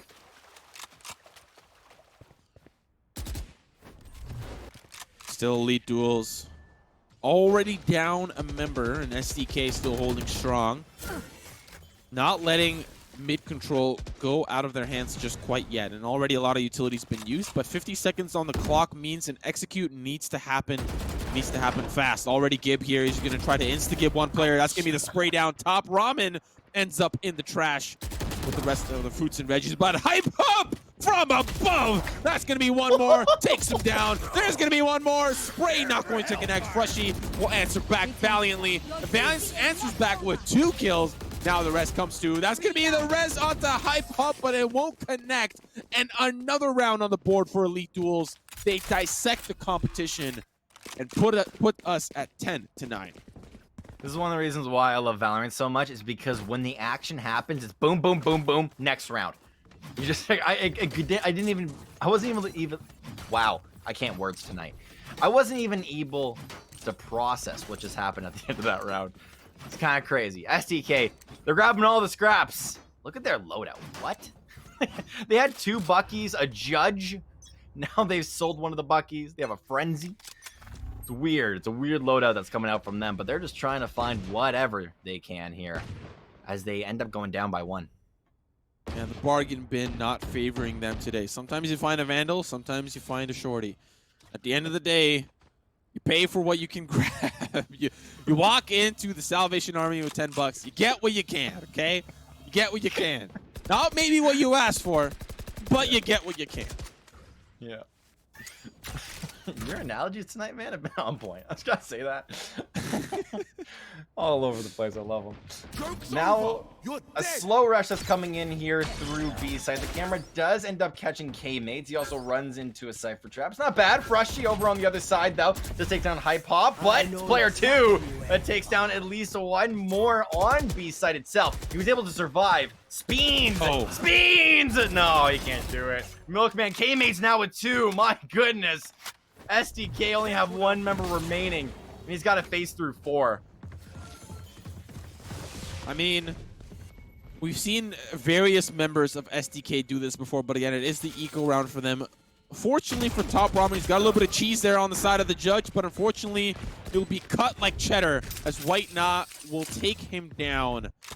And 11-9, Elite Duels are slowly making their comeback real here in the second half. They've won 3 straight, hoping to continue that momentum. But SDK will be at the forefront of saying no to that, and we know that no means no. They will look for that full buy. They've got the weaponry to play now, and they will be trying to stop this run that Elite Duels have started for themselves. And you can see they're hip-hopping around. Maybe a form of mockery on the form of SDK, trying to mock the top fragger. They're hopping around with no hype, little to no hype. We'll see how this round starts out as they're now looking for mid control.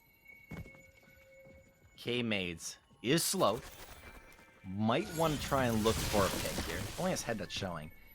Goes for the slow peek around and takes out King. One of the members. That's a massive, massive target. Speens inside of vents as well. Not doing too hot either. Player 2 on the other side. It's going to be on B. Hype Hop. 1 more for himself. I see you, chat. You guys are looking at Hype Hop. It's not Hip Hop. Might want to try and look for 1 more. He definitely finds it onto Why Not. It's the headshot that goes through. SDK are looking for more. Oh! Wow! Hype Hop! Hype! Hype Hop! And what follows the hype? The hop. He's going to find 2 quick kills, keeping SDK's dream alive. He almost has a 30 bomb in this bad boy. Let's have a quick look at the replay. Sprays 1 down. Then the other comes on up. Got a pimple on his forehead. Thankfully, Hype Hop took care of that quite quickly. Another spray down and another. They're just coming in 1 at a time. Lambs to the slaughter. And it's Wool season, baby. Another round back on the board here for SDK, 11-10. It is getting down to the wire saved. If you are an SDK fan, now is the time to give your energy more than ever. But if you want Elite Duels to come out on top, give them your energy. Both these teams need it as we are nearing the end of this map. Hype Hop with a couple of more shots. It's out of a lobby. Doesn't get exactly anything, though. Just blocks off his own vision. Pre-firing shots, at least. The rotation does come out from 2. The spike itself now slowly being rotated in through sewers. At least he was questioning. Does end up doing it. Can they get any sort of picks inside of mid? It's going to be Speens that gets shoved out from there. Can he go for the peek? Can he go for the jiggle peek? He might see 1. But doesn't exactly go for anything just yet. I mean, he's got his tap dancing shoes. Unfortunately, not able to tap on some heads just quite yet. He's got that orbital strike, and he was kind of looking to use it, but maybe he will strike at a later distance, at a later time, sorry. We are seeing Hype Hop here. He's starting to get collapsed on a couple of those pre-fire shots, and he'll find Gib. Gib now gonna feel a little bit sad as he's looking at the rest of his team now from the lens of the spectator screen. The rest of the team now have to pick up that slack. They've got one Rolling Thunder available, and they're looking towards A. It's only one member on Elite that's now charging through mid. He might want to try and look for a pick or two. He doesn't have a actually, but Speeds inside of heaven left at 3 HP, and only thing he needs is his ultimate. It's gonna be Top Ramen with the transfer. A really, really nice fleck. He's looking for a couple more, but it's gonna be Hype. That takes one out. Why not is also dead. My goodness, Hype carrying the team on his back, and he goes 3 kills in the round. Yeah, this is, you know, yeah, you see SDK win 5 straight, and then all of a sudden Elite Duels come back with 3. It is just back and forth. I can't imagine if this goes to an overtime. I can't imagine. I can't. No. I absolutely can't. But we're at 11-11, and hopefully y'all are making some wishes, because I'm wishing for overtime, baby. I want to see these. Oh, wait. That was a good spray. That was a good spray. Come on, go back to that. Man. They had an exploding Corgi spray. They had an exploding Corgi spray. You like Corgis? Listen, I like them a lot more when they're exploding. Well, no, sorry. I mean, when they're... Cut you off. Okay, never mind. 11-11. A minute 20 left here on the clock. Someone quote that. Someone clip it. It's a complete spread that's coming out here from Elite all across this map. This is usually when they rise up and start getting some kills. Now here through mid. Might want to try and take it over. Elite have been grabbing all these plans so far. The one that they find the most consistent is either rushing on A or taking over mid, then going over to A. B hasn't really worked out for them just yet. Gib, also in the back. He's kind of lurking. He's kind of lurking in the enemy spawn. Oh, but the immediate wide push comes through. Frushy with the initial pick is massive. Neural Theft goes out. They've been spotted. Yeah, and they see that SDK are all held up back in their spawn. They're still going to try to use that double duty and look towards various sites, as now player 2 going to be here with the flank. He finds himself in a very interesting position, but Hype Hop brings the hype. He's going to find one. Frushy will quickly answer back. And now that's going to be Hype Hop, Sherlock investigating the crime scene. The rest of his team here kind of all falling apart. He's going to look up, finds one. Frushy with a beautiful 4K. Can he find the clean ace? The resurrection as well. That's Top Ramen that denies that ace, and another spray around the corner. But why not says, why will you not die? And takes out Top Ramen, putting us at match point here for Elite Duels. Thank you, quick thank you to Upsurge for the quick host, but you are experiencing some close action here into this last potential round. Look at him, man. 34-16. Hype Hop is insane. Top Ramen leading behind him at 22. The thing that's allowing Elite to win so many rounds is that their bottom fragger has 13 kills. Their kills are all spread out across the board. SDK only with the top 3 members having double-digit scores. T-Tours. T-Tours. Y'all know the drill. T-Tours or I quit. T-Tours or I quit. Hashtag T-Tours or I quit. I want it trending on Twitter, Reddit, Instagram, everywhere. I want it to be worldwide.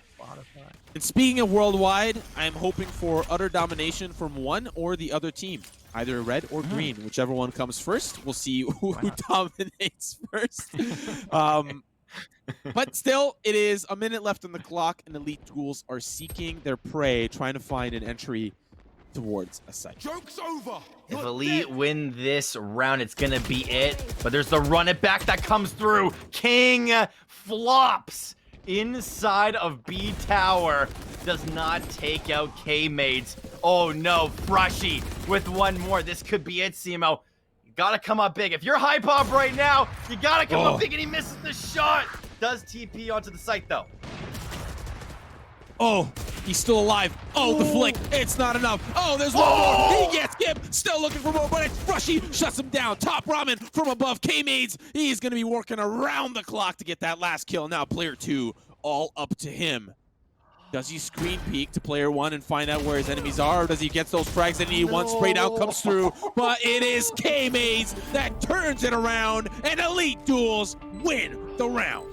and the map, and the chicken. Winner, winner, chicken dinner.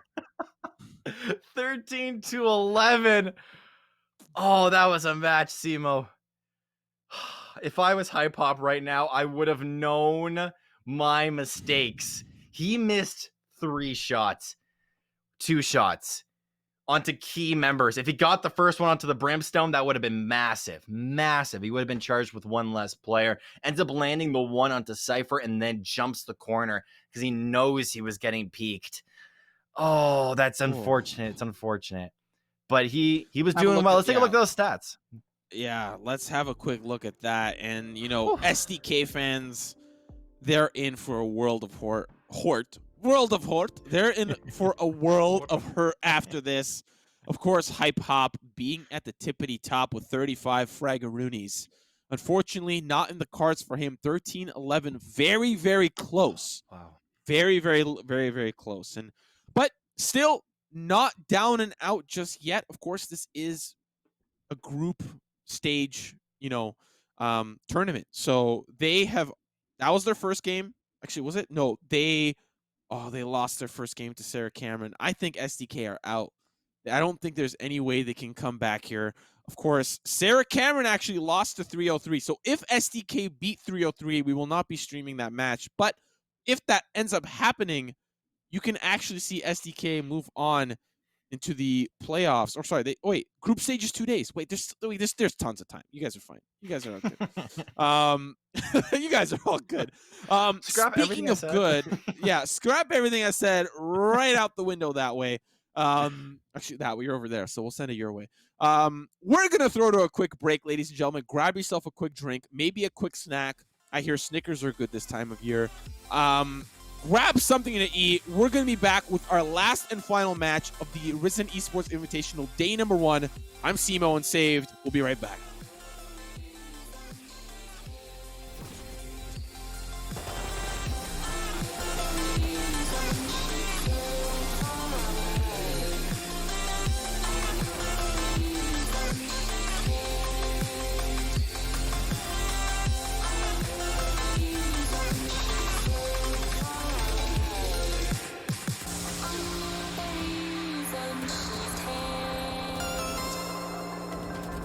I'm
Don't tell me that I need saving.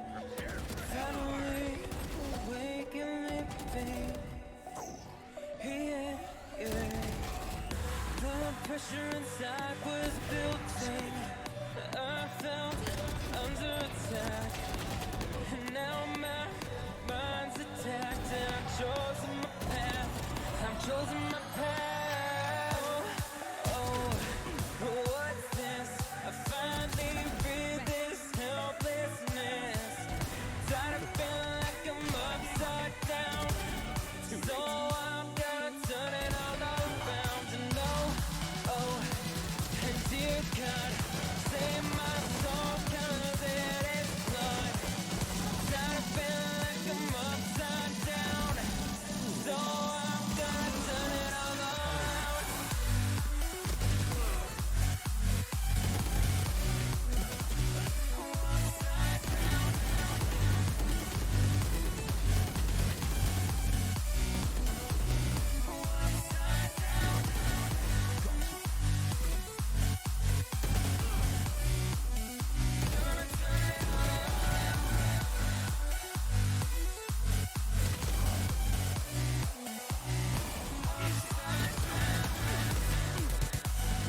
Ladies and gentlemen, welcome back. You missed it. I was just pop locking and dropping. I was doing the robot. I was doing all of it, but unfortunately, there was a stinger in front of it. And that stinger, thank you so much to Valorant Pro, a great Discord server to get your professional gaming experience when it comes to Valorant. You know, if you want to play with some fraggers, some top fraggers, you might want to head over there and get some competition going on. They've been doing it since the beta, and now with the full release, they have no reason to stop now. We are obviously in the pick and ban. Saved and I have been discussing the strategies and hardcore facts about the two teams coming up. Elite Duels going up against the Sarah Cameron fan club.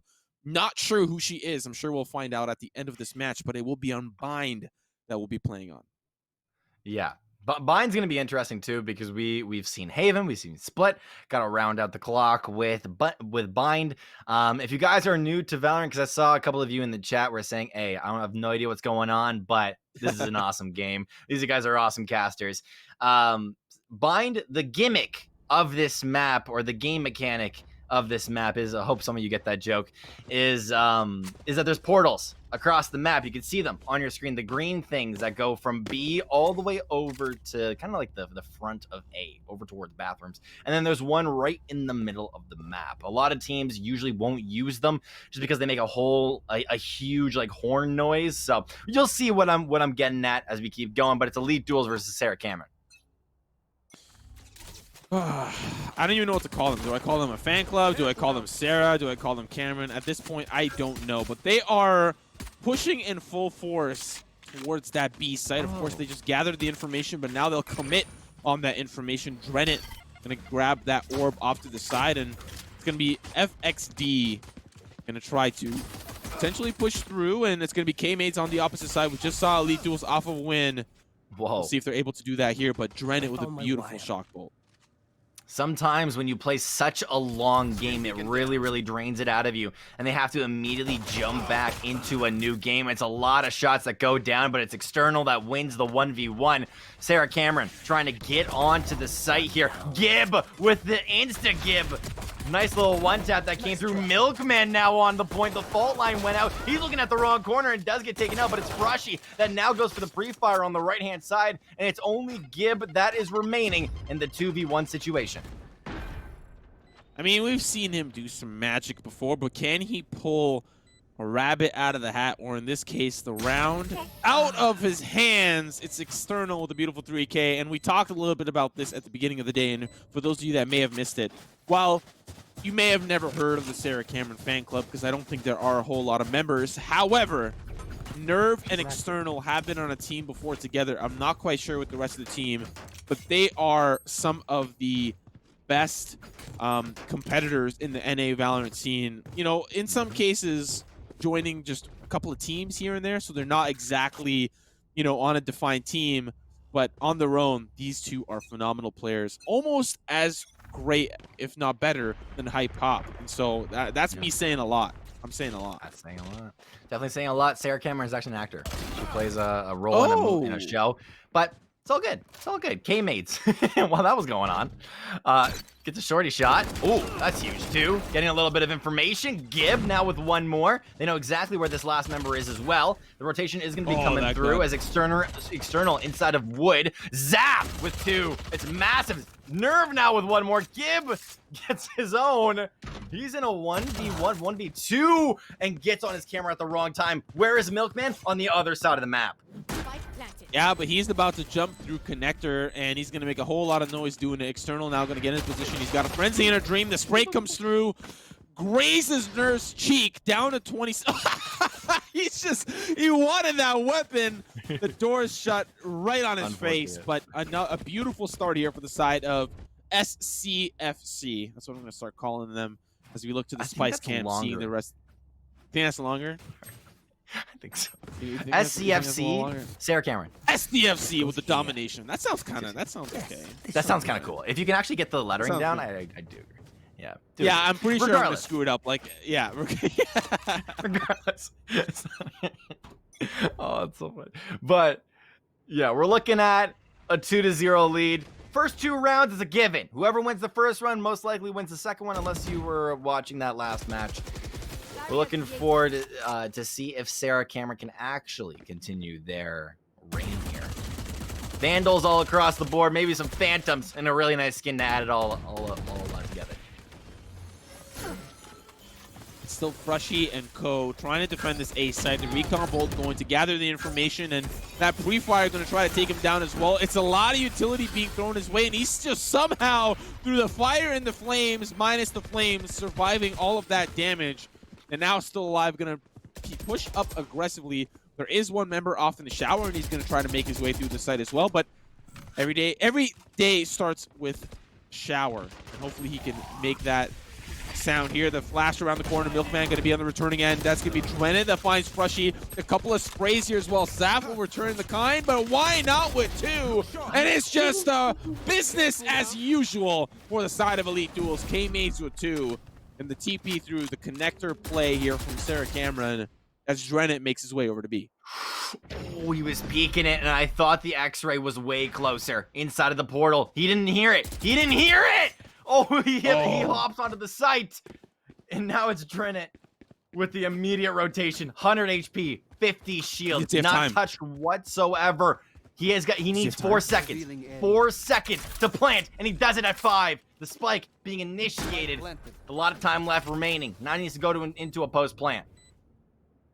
Yeah, they're both going to take the portal here. So now Drennan down to a 1v2. He's got the Vandal in tow. The run it back. Now they've got pretty much a 1v3, but he misses a crucial corner. That's going to find one. Run it back. Not going to connect. Down to now a 1v1. And with the spike ticking, it is all up to the Phoenix player from Elite Duels to try to divide and conquer here, but he can't divide if he's all on his lonesome. K-Mates now going to try to push in forward. That's going to be Isa on the elbow. No, but still the flick, not able to finish the kill. He's going to try to defuse here, but that's going to be the U-Haul push. The Recon Bolt going to spot him out. He's going to come in. At least half of it's down. The spray, it's not good. He's going to try to stick it here, but around the corner. Oh my goodness. Elite Duels, K-Mates gets the clutch. 0.9 was remaining. Simo, that was round 3. We're in for a game. If that is going to be the result of every single round, let's take a look at that replay, man. The curveball comes out with the spray down onto 2. Massive, massive. Really nice flame as well. Oh, that was a round. This is a nice spot. Yeah, I needed to take a quick breather. I actually made a quick run to Starbucks. Did I miss anything? I just got a quick drink. Moving on to this next round.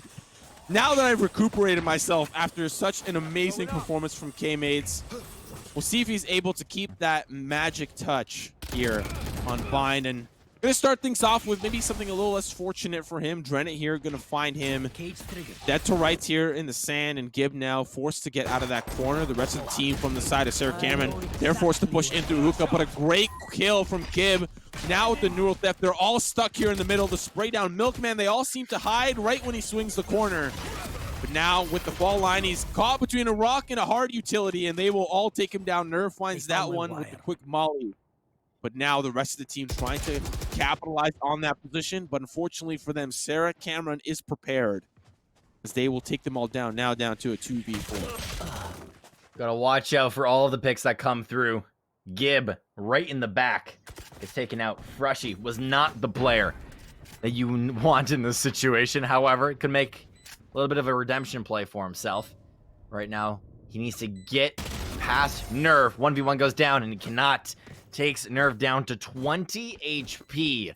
He tried a little bit, but it's going to be Elite that take their first win here of this match.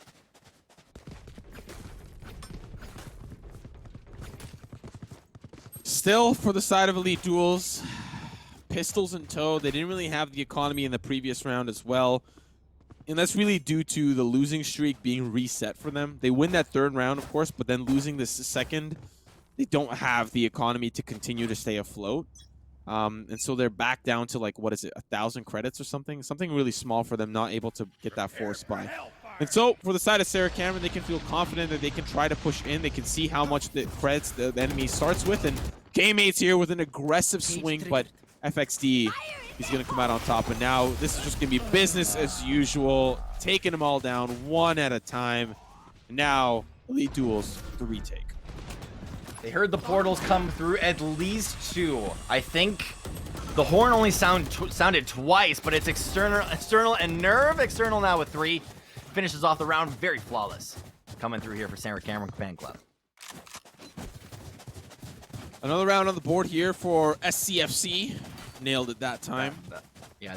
I'm walking on a fine line though. If I mess up one letter, it's Spice Cam. Spice Cam, that's what it is. Oh, yeah, it's Spice. I'm just disappointed that no one's playing Spice Hero. You know, hitting up those spices.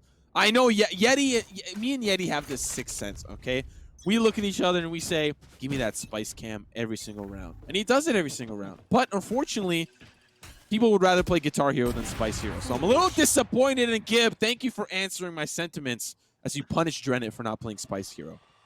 Oh, that was called Bread Cam. Dang it. Oh!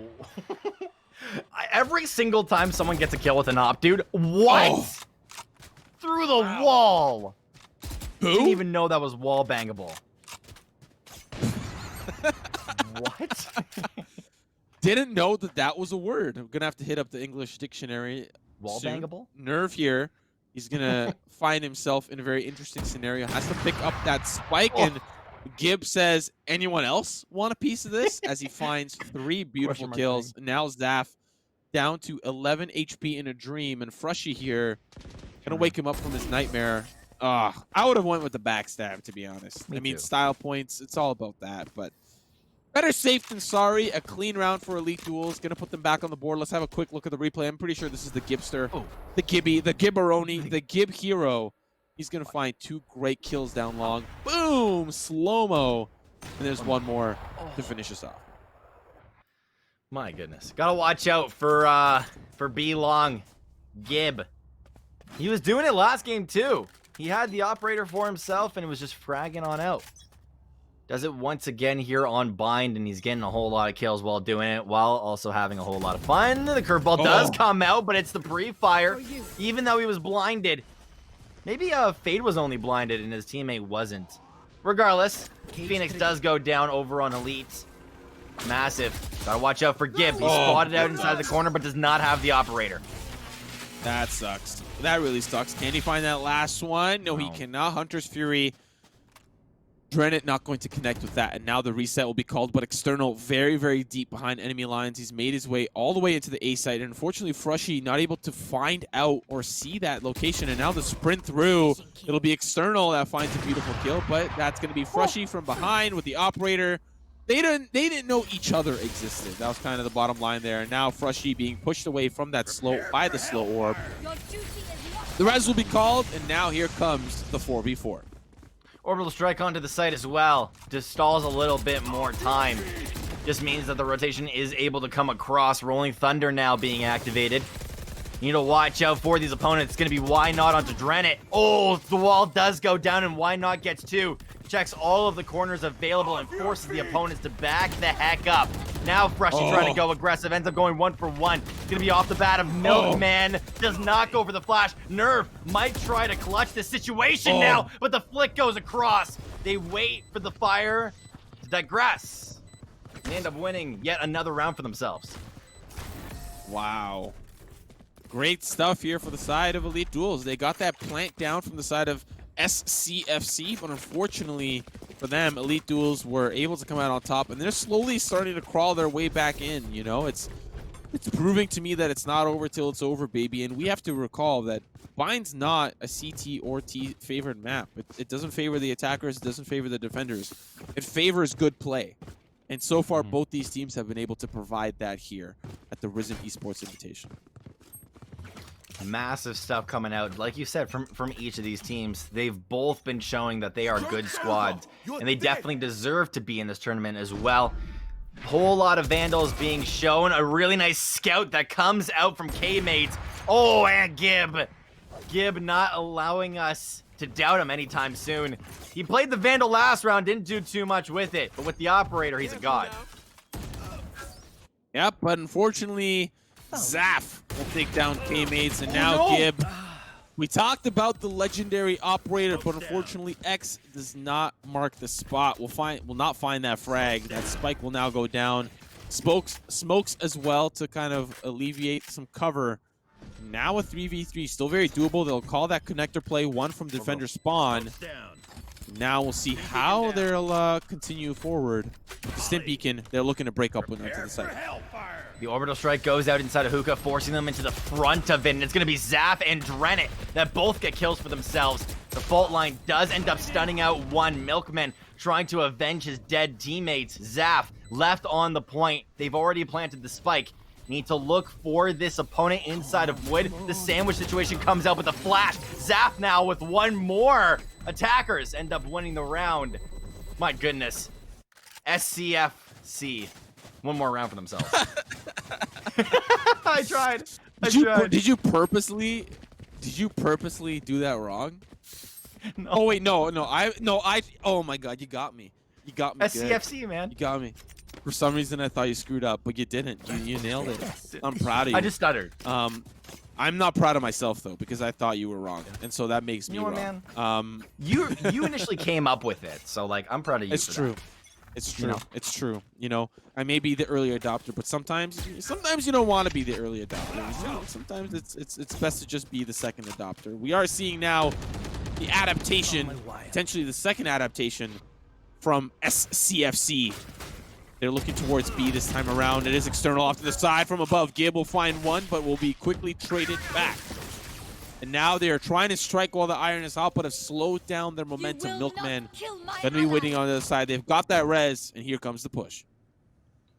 Milkman looking for his next opportunity. He's going to get flashed out for the time being.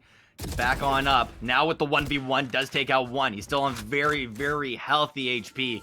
But the rotation is forced to come out. Amazing wall. But the C4 does boost her on top. Brushy actually did not want to go for the 1v1 itself. External now on the hunt. Has the showstopper for himself. Doesn't use just yet. Nerve. Zaf now getting two. Showstopper goes out and gets one more. Complete wipe coming out for Sarah Cameron. They need to find the last member. Where is he? He's on B. Does he want to save? I think that answer is yes.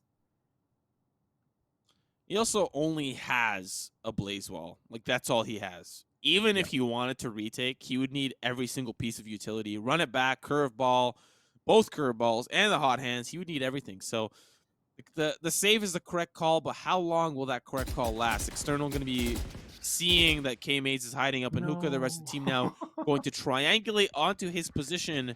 And he's not going to be feeling quite good now. The spray as well, not going to connect. Nerve there with a beautiful kill. And we talked about how Nerve and External can be such a dynamic duo. Speak of the devil. Both of them at the top of the leaderboards, 12 and 9 in terms of kills, respectively. Great performance coming out of them so far. We are seeing the eco here now for Elite Duels. They're kind of struggling a little bit in this first half with 3 rounds remaining. There's not a lot I feel like they can do to try to turn things back around. Of course, the eco here means they potentially lose, and then maybe another eco here or there. Like, there's not a lot of rounds left for them to really make a mark, but they've got another opportunity in the second half. Yeah, and I feel like Sarah Cameron right now, their squad is really utilizing what they have in terms of agents, right? They know exactly who their top fraggers are and who needs to get kills already. Oh, it's a 2 for 2. All across the board that goes down.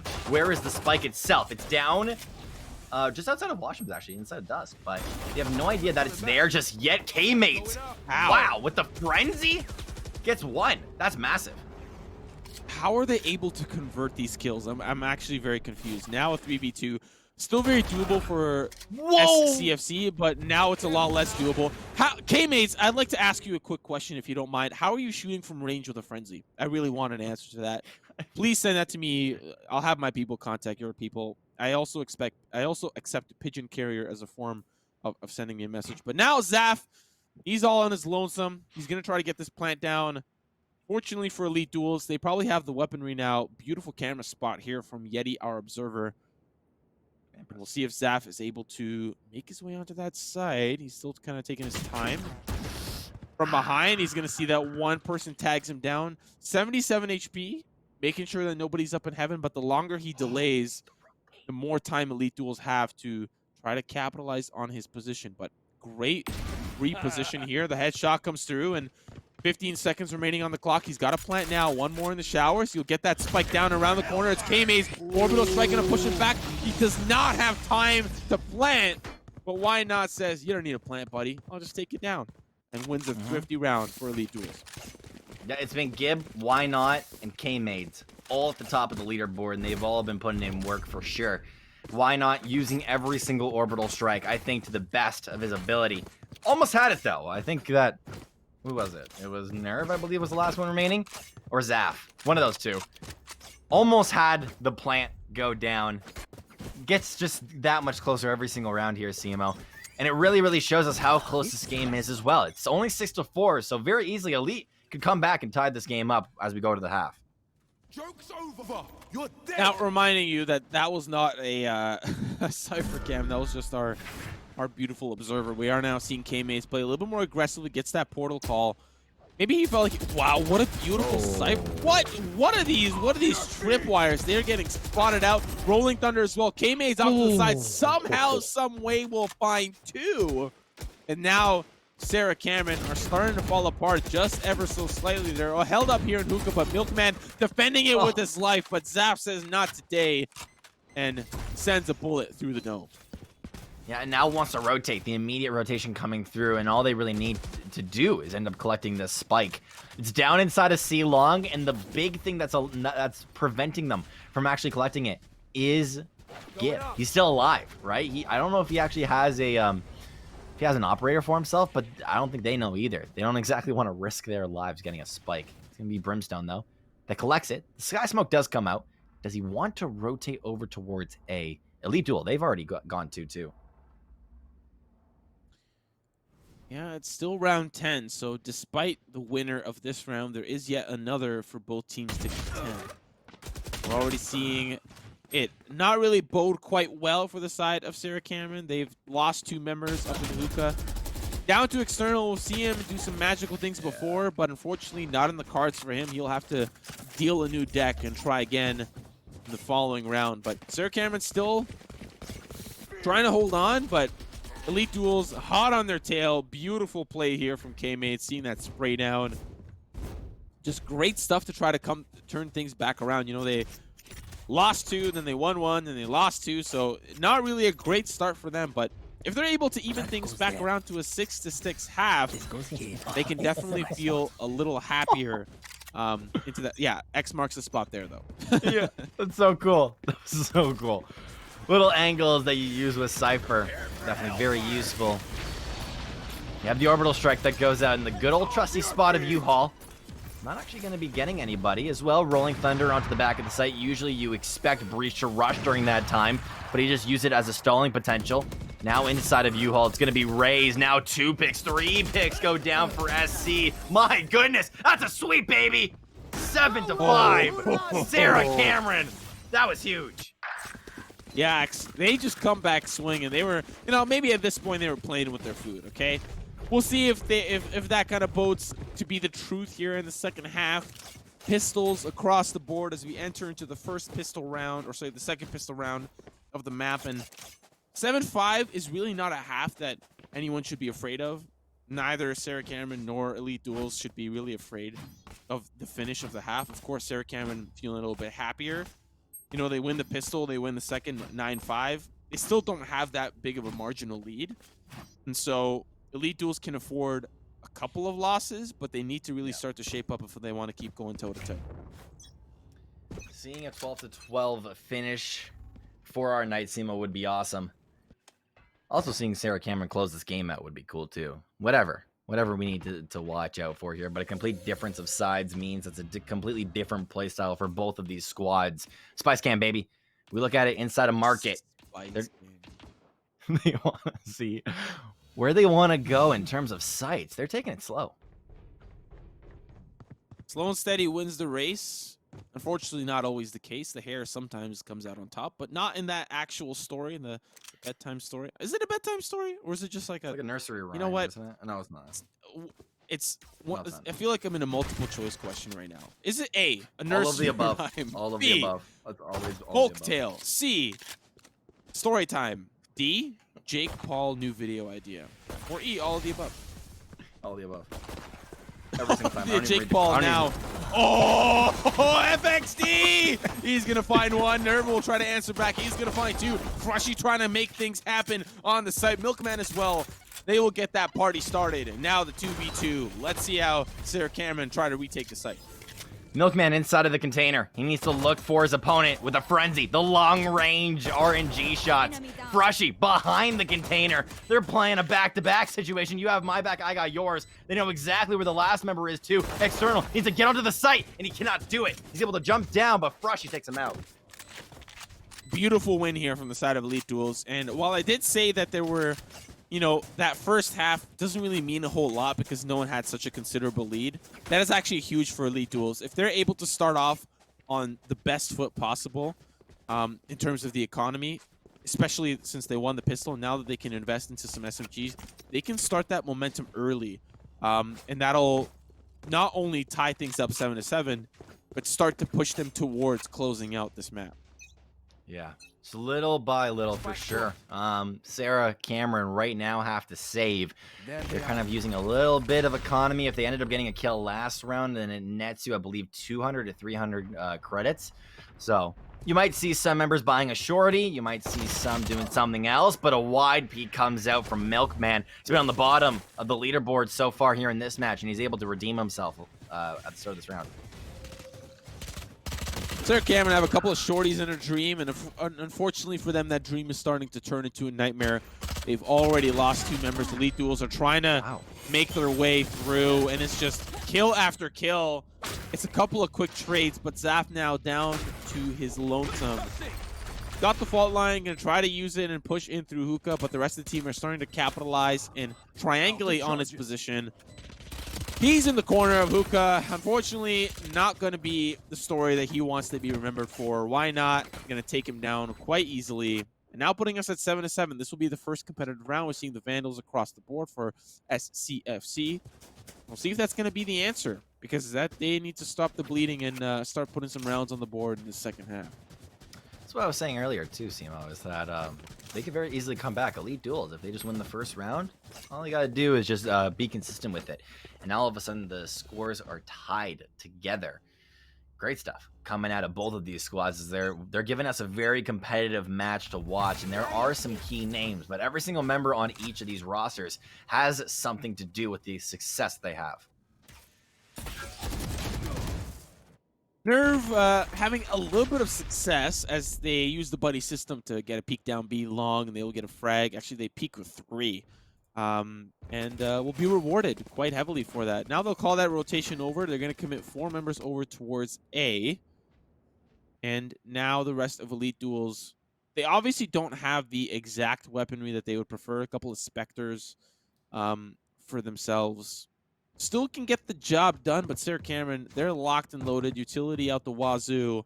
That wazoo also includes weaponry and armor. So for the side of Elite Duels, they're just playing the slow game. Seeing K-Mates here gather a little bit of information with 2 on the site. So far, he's gathered not anything quite yet, but FXD will take him out. And it's one more inside of washroom. Oh my god. 2 headshots. That was sick. External finishes off the board. What? I saw somebody in chat saying earlier that Zaf is like a top 500 NA player, something like that, and that is just, man, he was like a turret. He was a goddamn turret. He was just okay, okay, next, okay, next, Jesus, is there an off button on that thing? Gee, like holy moly! Now at the top of the leaderboard, Zaf, 17-10-1, got himself yet another Vandal, and we'll see if he's able to turn that turn mode on and put another round in the books for his team. He was definitely a Bastion player. You can tell. Crazy. He's just crazy. Coming from Overwatch, guaranteed. Yeah. Exactly. Fade at the back of the site. I like to call that little corner suicide, but he's going to call it golden as he ends up picking up 2. But it's why not inside of Hookah. He's got the spike. He's the only one that matters. We're getting flashed out is going to be Fade. He doesn't end up free-firing anything. On the site itself, it's going to be both inside of container. They need to find a couple. Zap with 1. Why not? Is inside, and he's not able to flick. But they do end up securing the round as well as the spike. You know, he was feeling a little hot in there. Nerve. He was the Molotov was at his tippy toes. You know, he was feeling the heat. Probably wanted to take off the beret, maybe even the bulletproof vest as well. It was getting a little steamy there in the tuna can. But now 2 rounds back to back for Sarah Cameron. They're back where they started. First it was 7-5. Now it's just 2 rounds apiece for both these teams, and Elite Duels finally have the weaponry play as we're getting information from our producers from the Spice Cam, actually. And that'll mean Sarah Cameron needs to be a little bit more respectful this round. We'll see if they realize that, if they have that presence of mind. But Elite Duels also need to respect that Sarah Cameron are here to play. Take flight. I also know that there's going to be at least one inside of C long. The Owl Drone also spotting out 2, as we can see from our second observer, Preston, that there is 3 now inside of B long. No rotations are coming out just yet from the 2 members over on A, and it's because the spike itself has not shown itself. However, Elite, they need to find some picks or else they want to go for the rotation. You can see them backing up into the corner here, CMO, as well as the rotate from the spike and the Cypher going to be coming through. That's an ultimate. That's now activated from Phoenix. And he's going to try to gather information in the form of secured kills. So far, none of that is happening for him. So they will call that portal rotation. And now, usually, you know what's funny? What I like to do with this is I actually like to try to have someone go towards the other side, because we're seeing Zaf punish that play. He's going to get a quick kill. Unfortunately, will not survive that onslaught. And the resurrection will put us now to a 4v5. Elite Duel still going to try their hand at pushing towards A external, waiting from above. Going to see one here with the jiggle peek, and going to find one that's going to be a headshot. FXD off to the side as well. The drop down not going to bode well here for external. Drennan will answer back. But now a couple more members here still on the site as Elite Duel's trying to find their way, but no avail. And the spikes in the showers. Watch for Drennan. Watch for the Sova, because it's going to be the 1v1 that decides it. 5 seconds now on the clock means that she has to go crazy somehow. Not going to do it, though. Drennan able to survive. Shock bolt goes out, but yeah, obviously you can't shoot inside of a cubby. Freshie? No. All right, that's one more round going to SCFC. Another round. Oh, that's the exploding corgi. Oh man, why can't we get an exploding corgi cam? I request a third observer that is always trying to find the exploding corgi. And if I don't get that, maybe I don't deserve to be a caster. Maybe it's time to hang up the mic.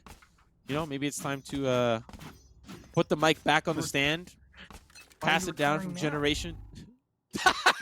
Mid-cast. What? Mid-cast confirmed. See, guys, I'm gone. Just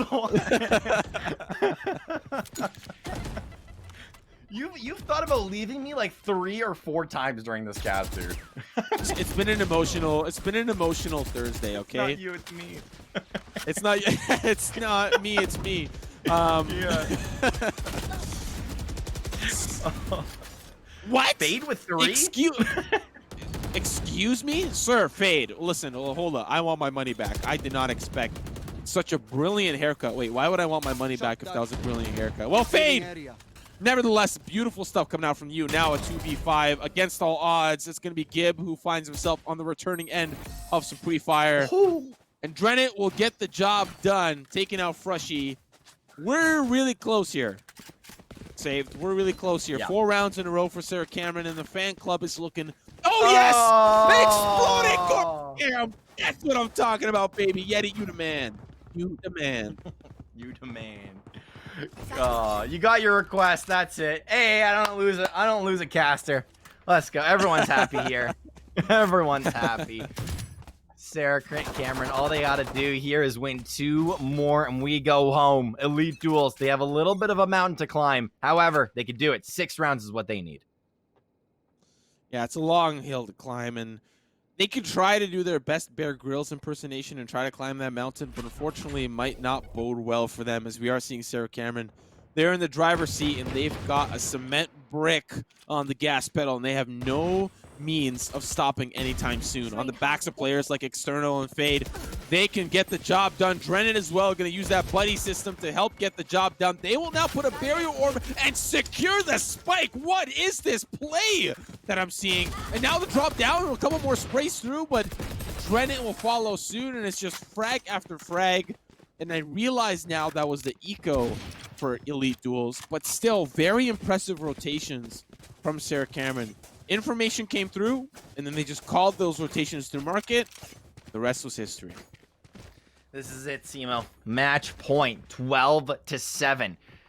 SCFC need to close out this game if they just want to kind of win. But they've got a couple of rounds to do so. Got a couple rounds if they need to, use a couple of rounds as like prep. There. But they are on fire from what we've seen so far. Yeah, and we're already seeing. Oh my! Sarah Cameron they just want dinner. They just want dinner. They want. Mom's made a great pot roast, and they want a piece of that. Gib as well says, "I want a piece of that too." So he takes down Drennan. Fate says, "Wait a second, I'm not done with you yet." Gets the res as well. It's a whole family debacle now. But we are now down to a 3v5. Sarah Cameron in the driver's seat. They've got the ball in their court. It's near the hoop. K-Maids takes down External. A crucial member heals back up to full. Now with their sights set onto A. Let's see how they do with a minute on the clock.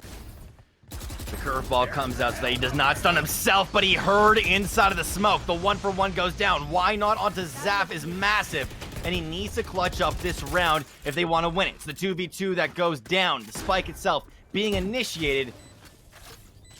Wait, now what? inside of U-Haul, 2 members go. Sorry. He shot and then reloaded. I don't know what he was doing, but we are seeing Drennan here with the Hunter's Hero. Can he find one? Still has one more arrow remaining. Frushy will find Fade. Now down to a 1v2. If Drennan makes this, I will do absolutely nothing. I'm not going to make live bets on a stream, but I am going to be very impressed with his actions if he does. He's going to start to make his way through. The spike's ticking quite quickly. He doesn't have a whole lot of time left on the clock. Shock Bolt in the corner.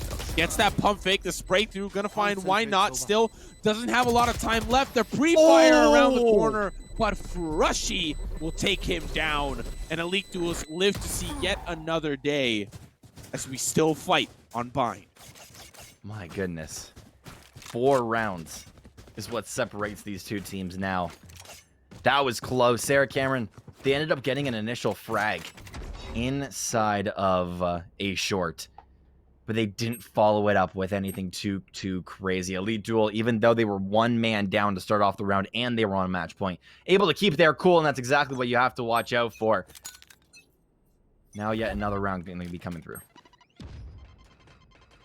5v5. Just starting things out. Minute 30 on the clock. Both teams are going to start to feel themselves out ever so slightly and make sure that they can gather the picks that they need. We're going to see the beginning of that information gathering happen near Hookah. A little bit of utility already used, but Fade in a great position to catch that person trying to rotate back over, but that buddy system working out quite well. But, oh no, not the time you want to put up that barrier orb, but thankfully Drennan will find that refrag. And now back down to a 4v4, make that a 4v3. Elite Duels, they want this round, and they want it bad. He heard it too.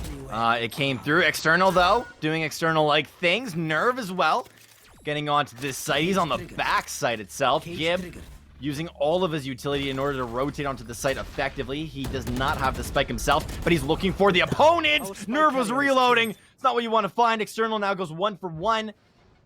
Huge stuff coming across. It's all up to Elite. Can he clutch for his team? Oh, Gibby, no! All down to him, but unfortunately not able to come out on top. And it will be Sarah Cameron Fan Club that come out on top, SCFC. And you've got some some headphone hair. I saw that. Don't try to hide it. I see that. I saw it. You're a culprit. It was back. Just kidding. There you go. It was back. No, it's all good. It's all good. Hey, listen, I probably got some too. It happens. No, you can't even see it. You can't even see it. You Logitech gotta turn 1080p. sideways. You gotta turn sideways. Yeah, we got okay. Let's see it. Yeah, no, okay.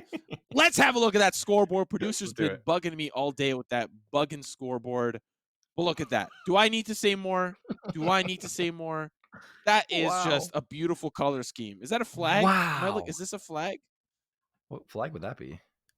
I don't. It's probably one of those The Valorant European one. countries with just 2 colors. They just got 2 colors. It's just red and it's just One green, of and that's those it. European countries. Can we just have like a quote, like an out of context quote for this stream? Listen, I want to I see am exploding corgis. I was born in a European country that just has a 2-color flag. It's burgundy and it's white, okay? They just like simplicity. There's nothing wrong with that. But you are seeing simplicity at Sarah Cameron Fan Club. They were stacked up at the top with red, and unfortunately on the bottom was Elite Duels. They fought valiantly, though. I don't think it was a complete wash of a map. It was 13-8, still very respectable. They had a decent start, 7-5. Sarah Cameron obviously in the lead, but 7-5, and then just wasn't in the cards for them. Yeah, it's definitely an unfortunate couple games or one game for sure for Elite Duels. They came very close, both games. I believe they ended up winning game 2 as well. So they were coming off of a win, but when you end up going the distance like that, you kind of get you get drawn out a little bit, right? They immediately had to jump right into their next game, and it's on stream, so they can't take too many breaks, right? So it's unfortunate, but you have to keep up that consistency if you have to be a good team. Yeah. Obviously for them, can take a lot of notes. It's not over yet. Tomorrow we have another full-on group day with a lot of action where Saved and I will be covering that action for you. Hopefully you enjoyed our casting today. We will be back again tomorrow to provide some of that fun, entertaining, lively commentary that we provided today. But that's going to be it for us. I screwed up the outro. That's going to be it for us. There we go. Pronunciation is key. That's going to be it for us. Thank you so much, VALORANT Pro, for putting this together. Thank you to our production team, Impulse, Yeti, Preston. Of course, thank you to Risen, all of you in the chat that have been shouting out your support to the teams throughout the day. We're going to be signing off here. I'm Simo. That is Saved, and we'll see you guys tomorrow.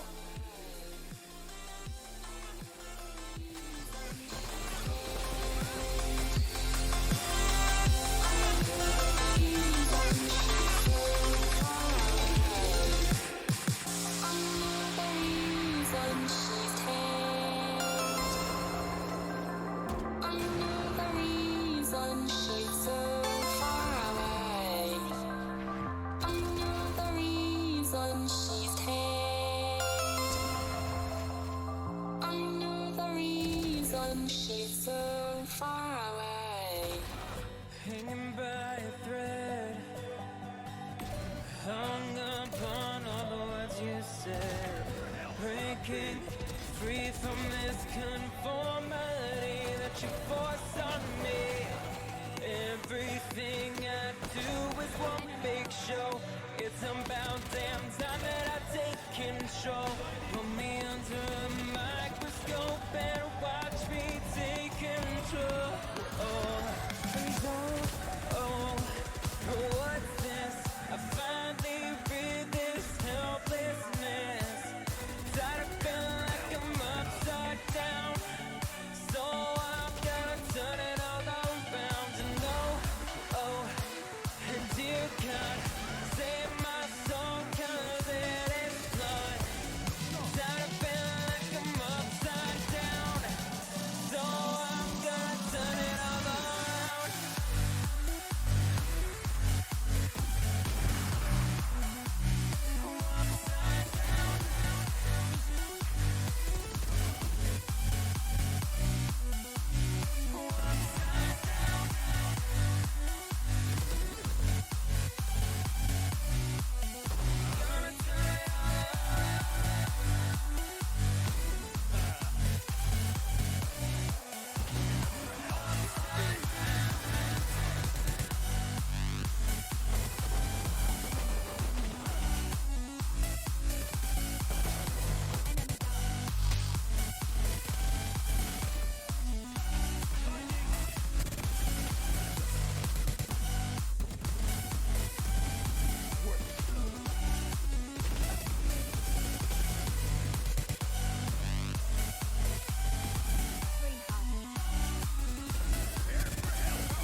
Don't tell me that I need saving.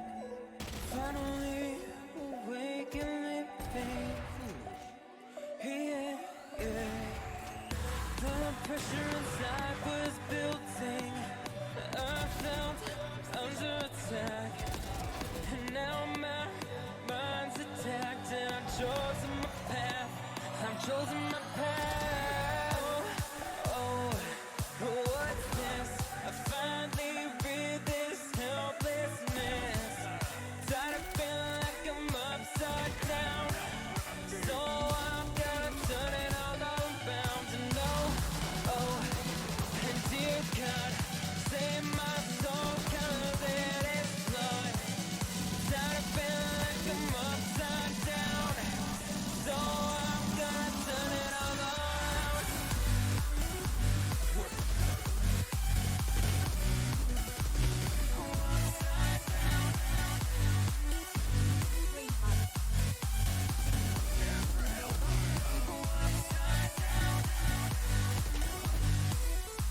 future.